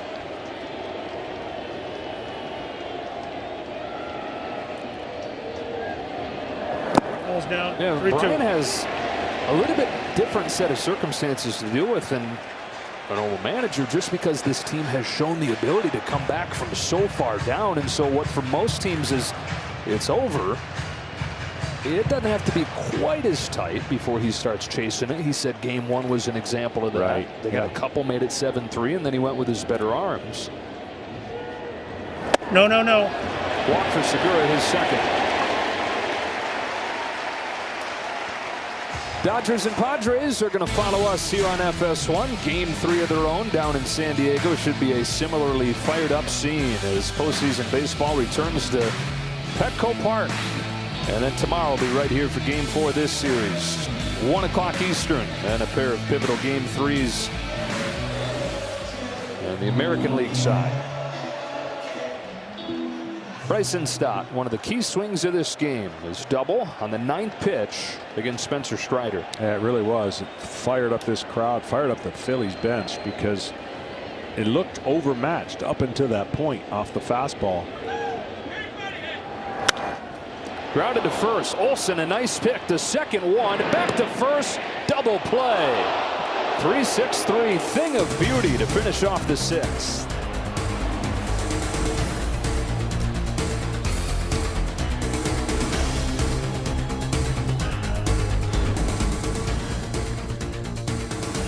the Bucks into the Steel City, or the Jets visit Lambeau to take on Rodgers and the Packers. Check the local listings for the game in your area, only on Fox and the Fox Sports app. Nick Sirianni at his press conference earlier this week wore a Phillies t-shirt. We saw him in the stadium watching this game tonight. Got a great hand.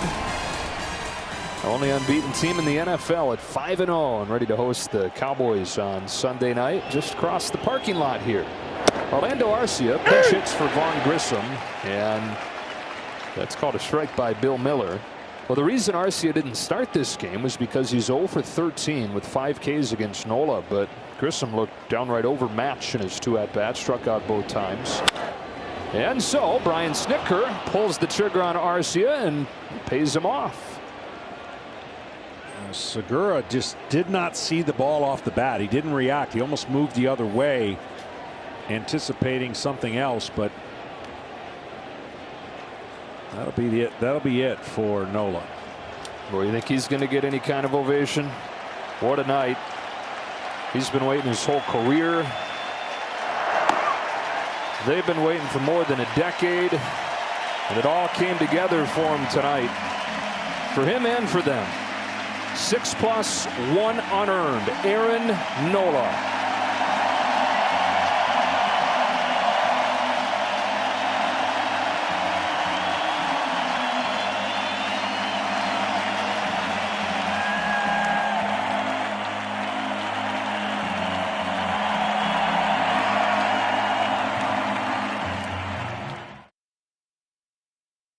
Sponsored by Intuit QuickBooks. Jose Alvarado, hard throwing left-hander. You know, the Phillies bullpen, John, has given up 5 runs in 5 2/3, but when they went hand to Dominguez to Alvarado in game 1, perfect 3 2/3 innings. Yeah, this guy, he has an unfair pitch when he commands it for a strike. It's 100 miles an hour. Nobody does it more, or nobody throws more 100-mile-an-hour pitches in baseball than him. But it moves like an 80-mile-an-hour sinker, which is the combination just doesn't make sense. Back-to-back pinch hitters to open this inning for the Braves. First it was Orlando Arcia with a base hit to finish off Nola's night. Now first appearance since game 1 of this series for William Contreras, who went 1 for 4 with a double, scored a run in that first game. He's just been kind of lost in a roster pinch with Ozuna getting the start at DH the last 2 games. The All-Star DH off of the bench here in a 6-1 game in the 7th. Tall task against Alvarado. He fouls back 99. Well, Contreras started this season as the 3rd catcher for the Braves. They brought in Manny Pena as the backup, and you can't blame him because Contreras really struggled last year when he got his opportunity. But some injuries meant that he got another chance. And a breakout star this year for Atlanta.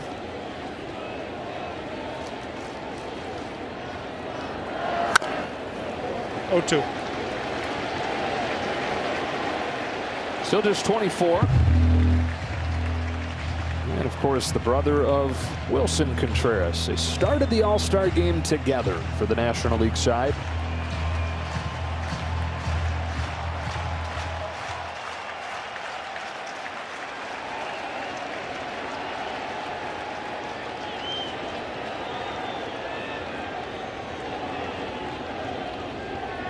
Oh, 2. What a pick. You see how JT sets up right down the middle?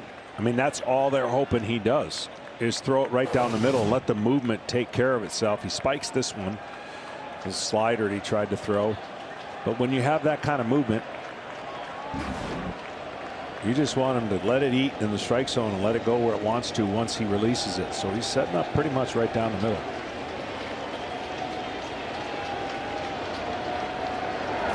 Got him. Wow.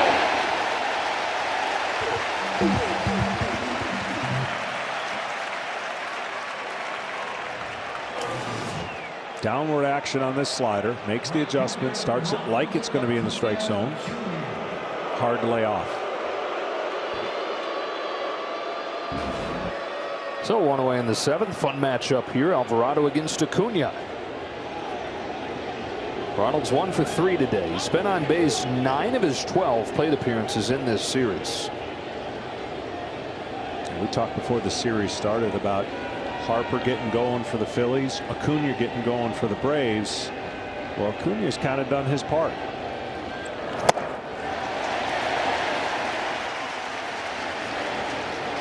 And so is Harper.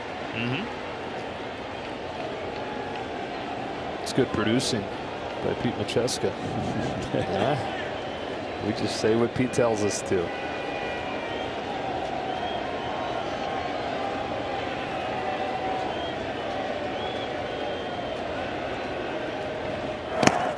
Pete points out both Harper and Acuna 5 for 10 in this series.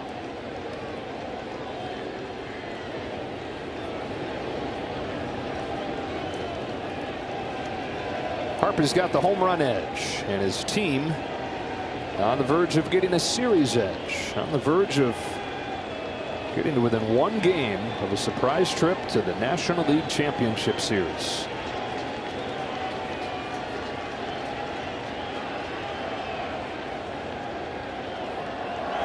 We're asking the question, could the Phillies be this year's Braves? The Braves last year, only 88 wins during the regular season. The Phillies this year, 87 wins during the regular season.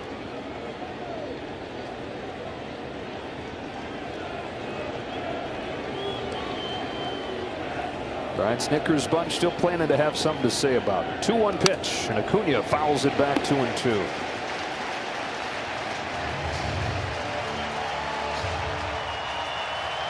So the 2021 Braves, who were not above 500 until August 8th last year, and obviously went on to win the whole thing. Phillies weren't above 500 until June 13th, 10 days after Rob Thompson took over.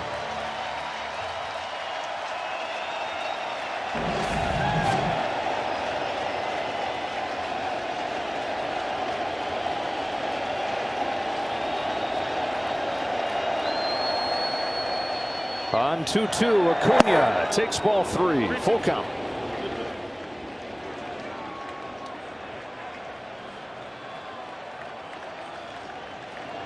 Swanson waits on deck.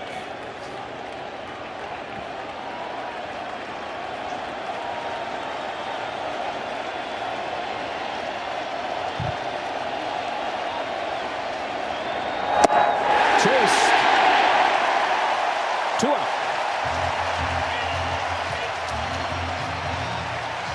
Well, he took a nasty 2-2 pitch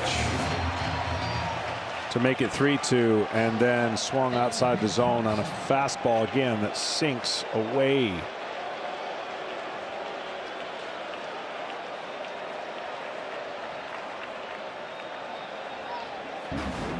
Having to worry about that cutter breaking in, and not enough time to decipher. It's Baya.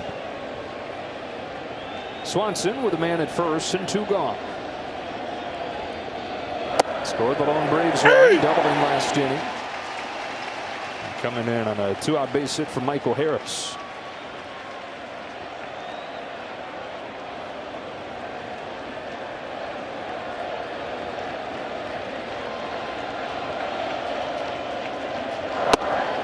Strike 2.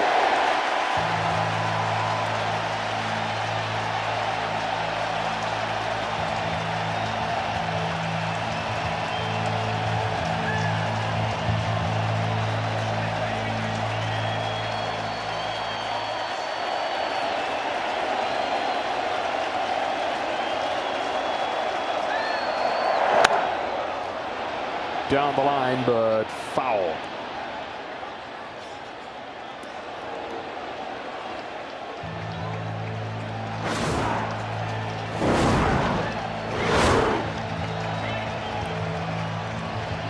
Well, it's not been completely smooth sailing for Jose Alvarado this season. He went to AAA midway through, figured it out. Adjustments he made, he brought back here. He's been one of the best in baseball since returning around the break. Another 0-2 pitch. Cranked to left center field. Schwarber's there. That's the inning. 7th inning stretch in Philadelphia. 6-1 Phillies up.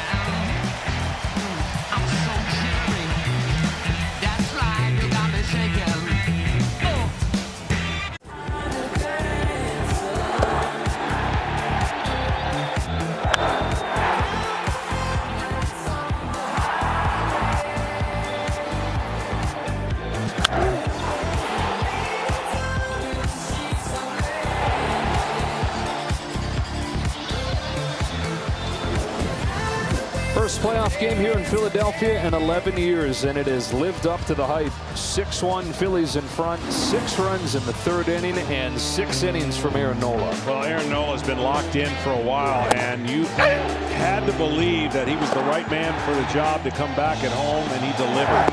He never really gave the Braves much to get going, and once the Phillies got the lead, you felt like he would just cruise on in. Well, he's turned it over to the bullpen.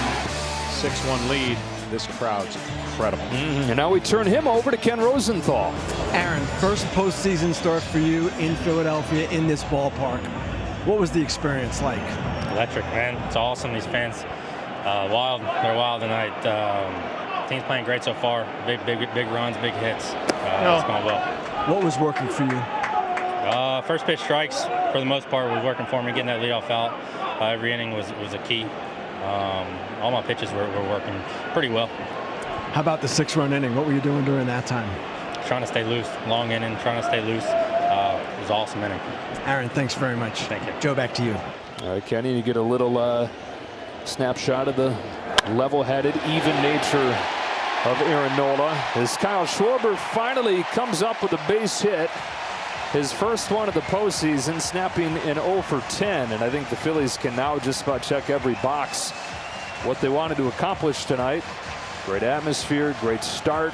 Schwarber got a hit, and the Phillies are, looks like, on their way to taking a 2-1 series advantage. Well, you knew this place was going to be electric. It is. And then you just didn't know, coming back home after 17 days on the road, the team feels like this is the place they hit best, and they've shown it so far. We talked about the 1 and 2 hitters. You had Hoskins hit a home run. And now Schwarber finally gets a base hit. Vierling's going to pinch run for him. He's been aboard 3 times. And even when Schwarber's not had hits throughout the year, you squint and you see that he's still getting on base. And that's been the case tonight. On 3 times as Hoskins comes up one more time.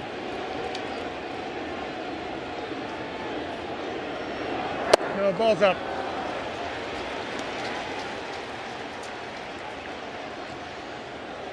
Couple pinch hitters change things defensively for the Braves. Arcia stays in. Grossman in the left field after Contreras pinch hit for Eddie Rosario. So put Grossman 9th in the Braves lineup.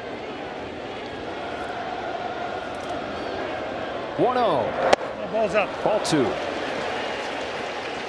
Now you start to think about game 4, and it's going to be Charlie Morton for the Braves. For the Phillies, they're going to piece it together. They got a few guys who are starters, but none of them great options. Syndergaard, Gibson, Falter, one of those guys, maybe some combination of those guys.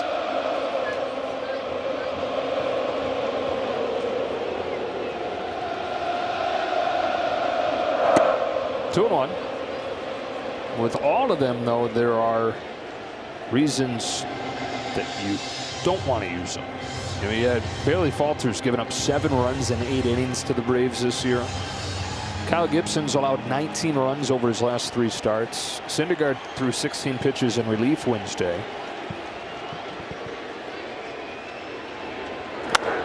Hoskins down the line, hooking, foul. And so this, when you start to consider that, this was a huge game, obviously, for both teams tied at 1. But when you look at what the Phillies have as options tomorrow, maybe extra big for them. Yeah, very much so. I mean, the fact that they had to go on the road and use some resources to get here, luckily for 2 games only in St. Louis, was going to put these kind of teams in a little bit of a disadvantage, right? That was the new playoff format designed to do that, reward the teams who had the better year. But having won those games, winning on the road, now they're in position to have a 2-1 lead with a chance to finish it out tomorrow. I think they would have taken that scenario no matter who starts the game tomorrow for the Phillies. There's that psychology you have to play. The Braves used the rest. They wanted the rest. They went to the till to get to win the division, but then came out with a little rust, lost game 1. The Phillies have used that, if you will, to their advantage, and now they're in that position to kind of Johnny Holstaff it tomorrow if they want to. There's your favorite mascot. Baseball, the best. right there. There's nobody better. I'm sorry. I'll argue. I know the San Diego Chicken was great too, but nobody has made me laugh watching in the dugout or now in the booth than that right there. the Fanatic.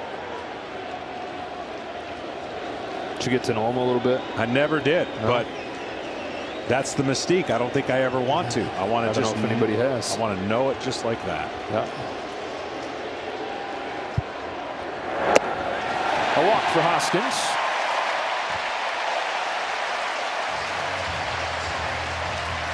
Ken Rosenthal, 2 questions. Have you gotten to know the Philly Fanatic, and what do you think of the Phillies pitching plans tomorrow? First question, early in my career, I was in the press box at Veterans Stadium, and the Fanatic took my game notes and threw them into the crowd. So that was my first experience, but he is the best mascot.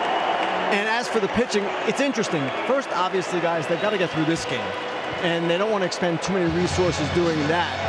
At the same time, tomorrow also is looming large. And keep in mind one other name. Syndergaard, probably the likely guy to start, but Zach Eflin could play a huge role as well.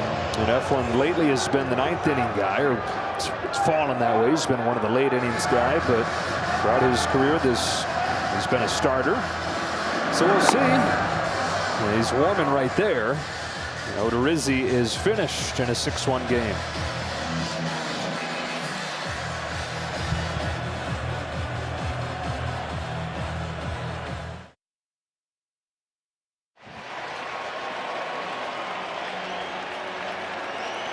Predict which players will stack the most total bases each day during the postseason. Compete to win $50 grand. Enter MLB Base Chase in the MLB Play app or through MLB.com/play. Restrictions apply. See official rules for details. Into the game comes Jesse Chavez, who pitched an inning and a third in Game 1. He tries to help the Braves string together the rest of this game. Started by Spencer Strider. They knew that it would take a lot of pieces to get through it. And the score has dictated that at this point, staying away from their top relief arms. Strike 1 on Real Muto. Yeah, Chavez is a strike thrower. He tries to pick the corners and change speeds. Been in the league a long time, played with a lot of teams, and he's not nervous about these situations, I can guarantee you. 9 teams to be exact.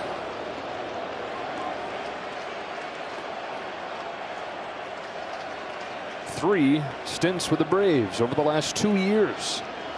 He was with them all last season. He was with them early on this year. Then he went to the Angels. Now he's back with the Braves. Real Muto with a bouncing ball to second. Arcia gets the out at second, and that's all. Real Muto, the fastest catcher in the game. And they're at the corners with 1 away.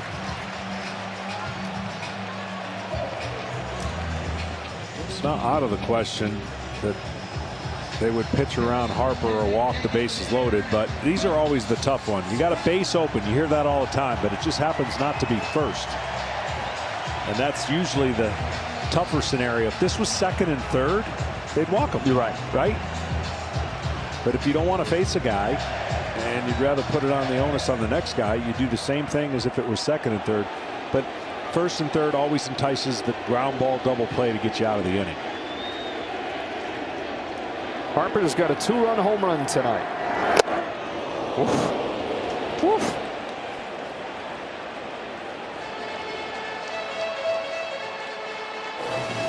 You know when you pull back a rubber band and then you let it go? Like this? That's what it felt. That's what Harper.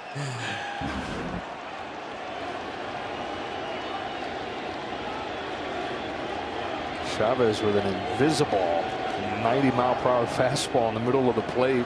Ball's up, 1-1. You know, one of the biggest questions when you talk about the length of the contract for Harper is how long can he hit like this, right? Same question for like Acuna. How long can he hit with that style? Well, Harper's got such an aggressive approach. If he stays in incredible shape, maybe he can do it longer than people think. But that's a lot on the body over time to swing like that. Violent swing. 5 for 6 with a homer against Chavez. Fouls this one back. 1-2.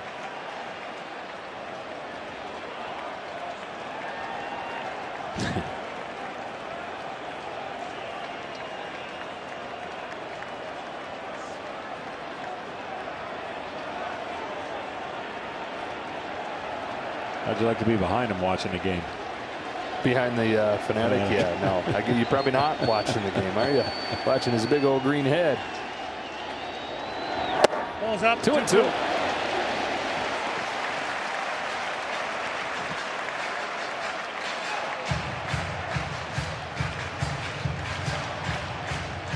They seem to be enjoying themselves still. Everybody is tonight, the sellout crowd. Harper to center. Harris back. Onto the track. At the wall. Can't get it. Harper into second with an RBI double, and it's 7-1 Phillies.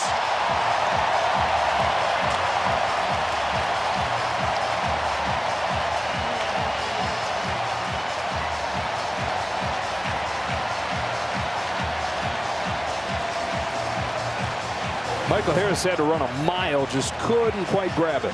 Yeah, at first I didn't think he read it right, and then he drifted and almost got back to this ball. Watch the reaction. Looks like he's got an angle on it, and then right there he keeps going, and almost makes an incredible catch. Just in the heel of the glove.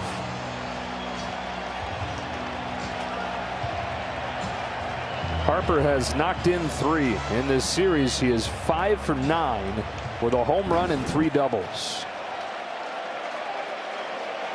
Beg your pardon, he is 6 for 11. Castellanos will drive home 2 more. Game 3 has turned into a rout. 9-1 Philadelphia.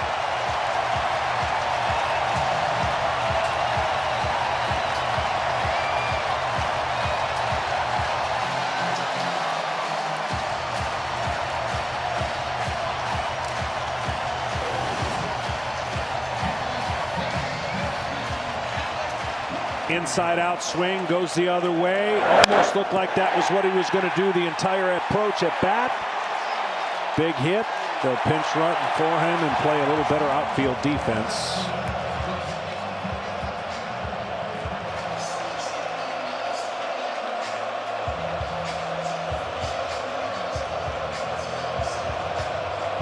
Everybody getting to know the Fanatic over on that Phillies dugout. 6 in the 3rd, 3 in the 7th, the ball on bone.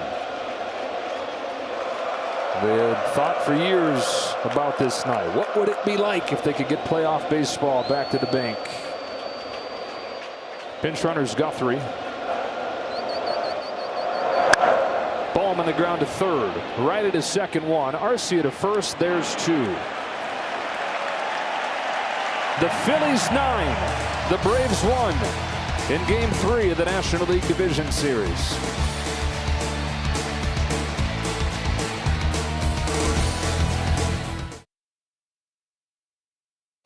And a 9-1 lead as we go to the 8th. Some changes for the Phillies. Guthrie, after pinch running, stays in the game in right. Same for Matt Vierling for Schwarber in left. Edmundo Sosa replacing Alec Boehm.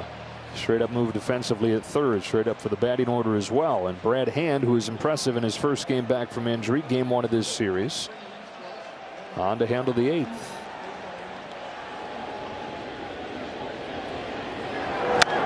Matt Olson fouls it off, strike 1.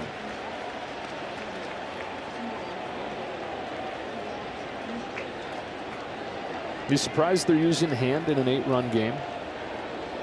Well, not if they got him up and it was too late to get somebody else out, in the game. Look, they're the fact that they don't have to use the 2 biggest weapons in Dominguez and Eflin would be great for Rob Thompson. Because they do have a few options tomorrow, who, and all of them are capable of taking down the bulk of the game. If you get the right guy hot. Big swing and a little roller foul, 1 and 2. Kyle Gibson, one of those guys. He's really struggled though. Noah Syndergaard doesn't have the same stuff that he once did, but he's still been around the league average pitcher this year. And then Bailey Falter Falter's been hit hard by the Braves, and the Braves typically do hit lefties better than they do righties. You know, you never want to lose a game, but if you're going to lose a game to this magnitude, it just becomes just another game, right? And the Braves have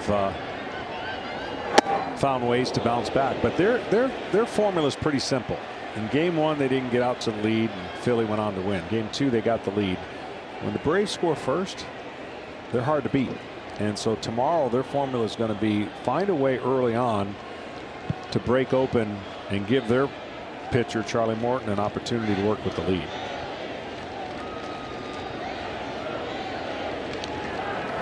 No, ball's down. Yeah, the Braves are 73-13 when they score first. You mentioned they'll try to do it in support of Charlie Morton tomorrow, who has not had the same kind of year that he's had throughout his career. ERA a full point higher than it was last year. And against the Phillies, he's got an ERA of 5.5. Hand, glove.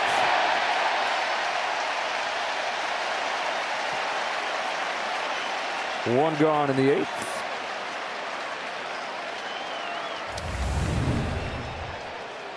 One thing you do have with Charlie Morton, though, is you can trust the postseason track record. It's going to be his 17th career postseason start, and I don't care what the regular season numbers say. There's something to be said for been there, done that. No, absolutely. I mean, he knows that the moment doesn't get too big for him. And look, it's going to be as simple as his release point and throwing strikes. If he throws strikes, he brings in that curveball, which is one of the best in the game.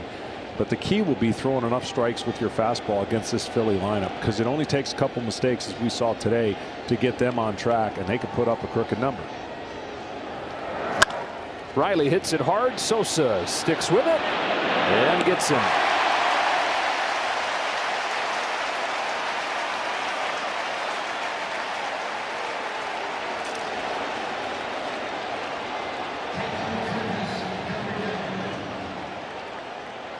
Two gone in the 8th inning. Here's d'Arnaud.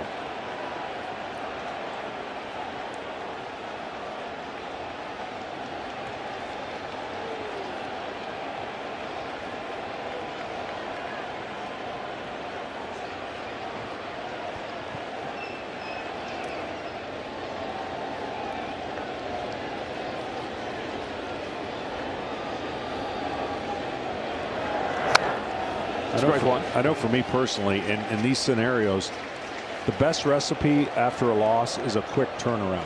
And tomorrow's going to be a relatively quick turnaround, 2 p.m. game, and you get right back after it and don't sit as long on these kind of games.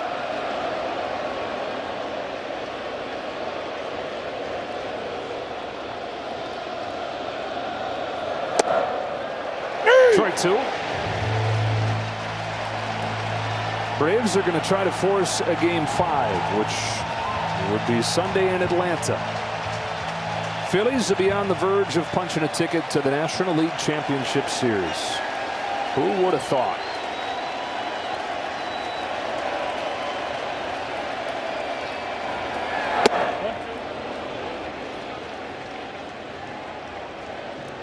(23-27) there's their record. Made the managerial change. Rob Thompson looked like a placeholder, somebody to guide him through this season, see what they've got with the young players. They ripped off a winning streak right away.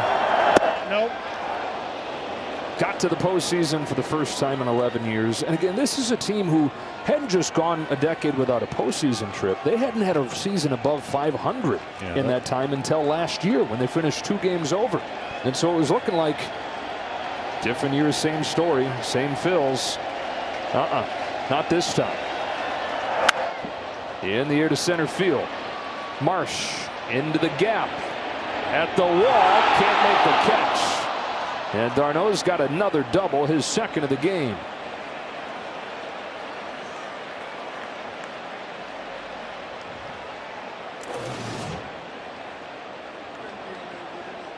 Just on the webbing this time. We saw Harris on the heel and Marsh right at the end of the glove.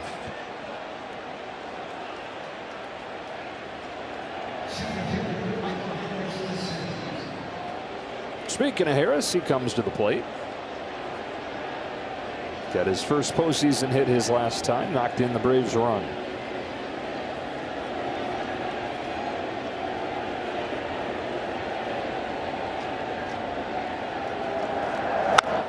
Ground ball. Gene Segura scored his 8th for Brad Hand.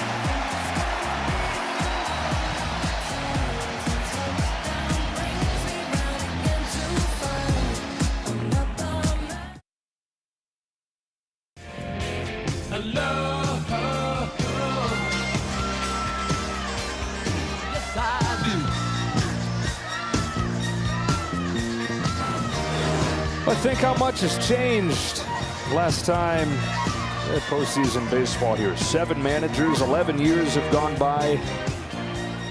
First playoff game here in Philadelphia in 4,025 days. Back to October 7th of 2011 as Marsh fouls off Chavez's first pitch. Back to the days of Charlie Manuel as the manager. The days of Utley and Howard and Rollins, Halladay, Lee and Hamels, and those great pitching staffs. The 2011 Phillies team that won 102 games before the heartbreaking division series loss in 5 with the Cardinals last time they played a game here. And the sad lasting image of that day, Ryan Howard on the final out, injuring his Achilles.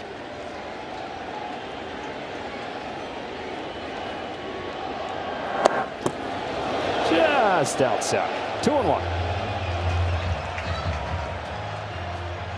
You had that game, huh? You did, Stockton? I did. I had that game, I believe, with Ron Darling as well. It's a pitcher's dream. And it just had one of those buildups that you go, okay, 1 run could very well be the difference. And what a classic pitching duel. I think the 1 run was in the first inning, and that was it. All she wrote, 1-0. Chris Carpenter over Roy Halladay.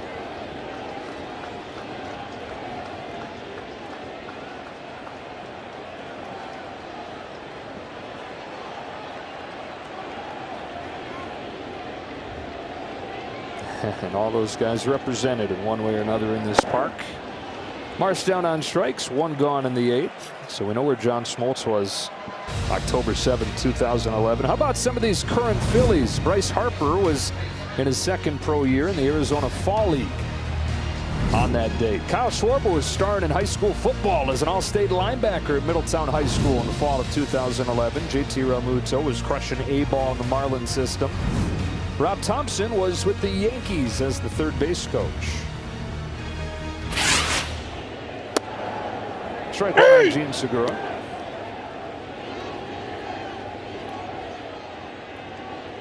So Rob's got experience in this environment, in this playoff environment here in Philadelphia, being on the other side as the 3rd base coach of the Yankees in 2009. And he said his lasting memory of how great the fans were in 2009 was they left New York, got to the train station, and there were 5,000 Yankees fans there to send him away. And this ball's bounced to first and taken to the bag by Olsen.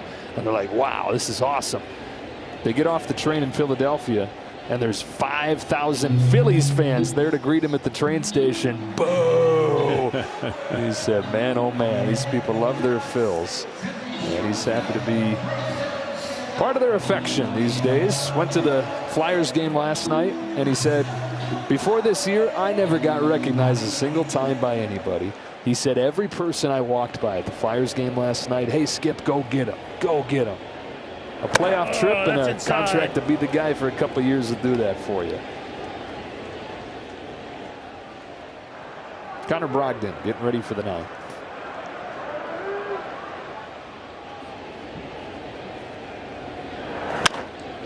Chopper. Arcia. On to the 9th we go.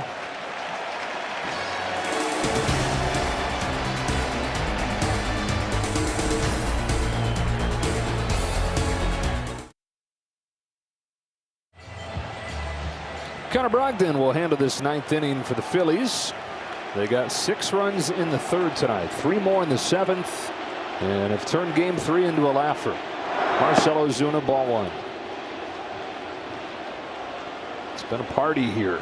It has. It's been a rarely in your seat crowd down the left field line, 3rd base side. I mean, I guess it's all dependent upon the first 5 rows, and then everyone's got to stand. They've been That's standing true. a lot. Philly Fanatic stands. Whole stadium does. I got to see over the Fanatic. I got to see over you. But they've given them a lot of reasons to get on their feet.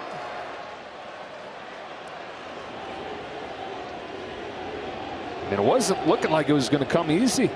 Spencer Strider 6 up, 6 down to start this game. We were both talking like, I know they're saying 2 or 3, but how far really can this guy go? Because Phillies didn't look like they had a chance against him. But another reminder of how quickly things can change in this game, especially this time of year. Yeah, I know he will not say this, but that slider changed the everything for the Phillies and the Braves, and the pitches after that, just 5 straight hits.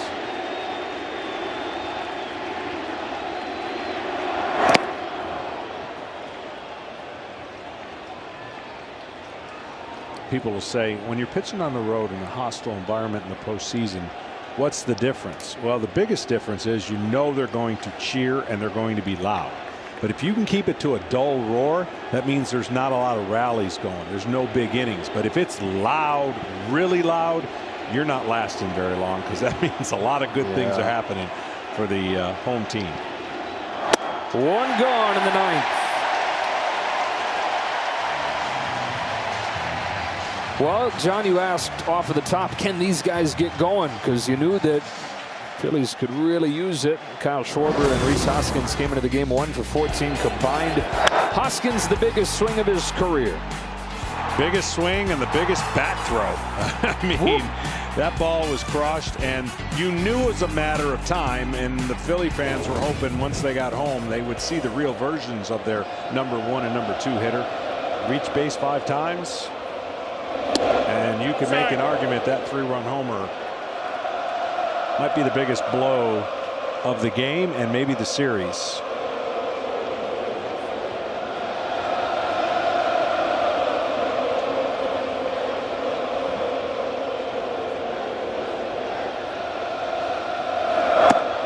Down. And that chant out of place here. Serenading the Braves.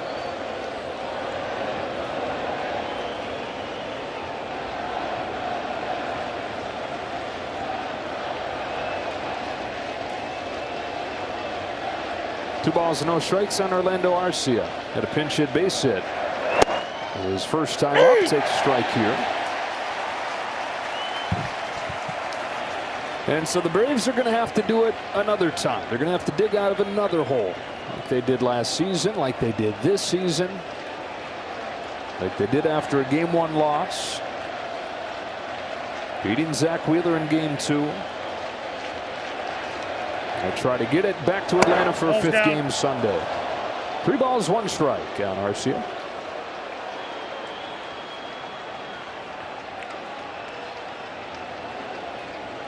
If it were to get to a Game 5, Max Fried, the most likely candidate for the Braves. He's lined up for that game.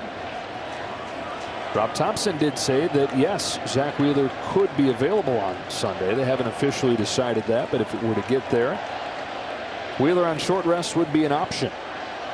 Well, the Braves are going to face something, believe it or not, as improbable as last year was. They're going to face something they never faced last year, an elimination game. And that is going to be the difference. Sosa to get Arcia, and the Braves down to their last out. And they're going to have a guy on the mound in Charlie Morton, who has pitched in 4 elimination games in his career. And in those 4 elimination games, 4-0 with a .046. And he's been thinking about that game ever since it became 6-0. You know, you don't try to get too emotionally involved when you're the next day starting pitcher and what's going on in the game. But when the game gets kind of lopsided, you start thinking about, okay, here's what I got to do tomorrow. I start thinking about the lineup. I start thinking about, you know, what that moment's going to be like. Be his first time on the mound in the postseason since Game 1 of the World Series last year, when he had a comebacker break his shin, strike on Robbie Grossman. Threw another 16 pitches after that. He got 3 more outs with a broken leg. Morton for the Braves. We'll see for the Phillies. And as big and as loud as they were tonight, they're going to be louder in the first inning tomorrow. A win away from extending the improbable.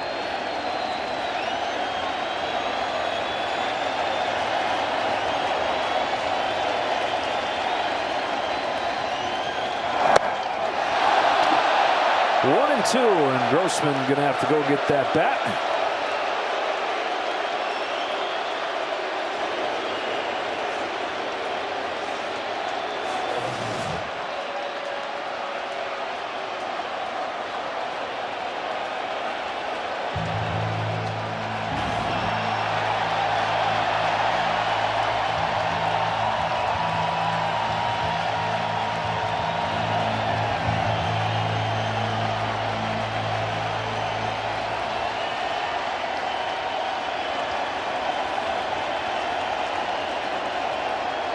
Connor Brogdon looking for a scoreless ninth. Here's his 1-2. It's outside.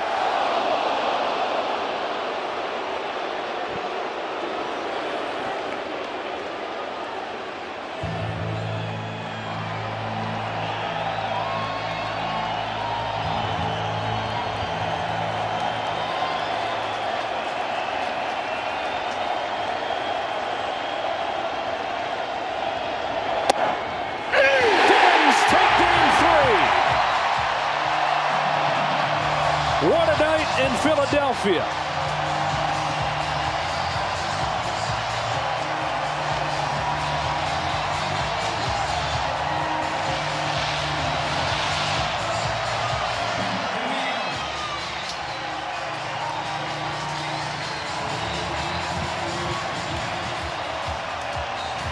Six runs in the third, 3 runs in the seventh. And the Phillies are a win away from the championship series. Waited a long time to get home. They're happy they did. 9 spot. And tomorrow, you know, they're going to be geared up to try to do the same thing offensively. Charlie Morton, task is going to be a great one. 9-1 the final score. Phillies take a 2-1 series lead. Now we get you to Kevin Burkhardt and the guys in Los Angeles. More post-game coverage. Another series tied at 1 with the Dodgers and Padres on tap from San Diego. No promises to be another great environment tonight.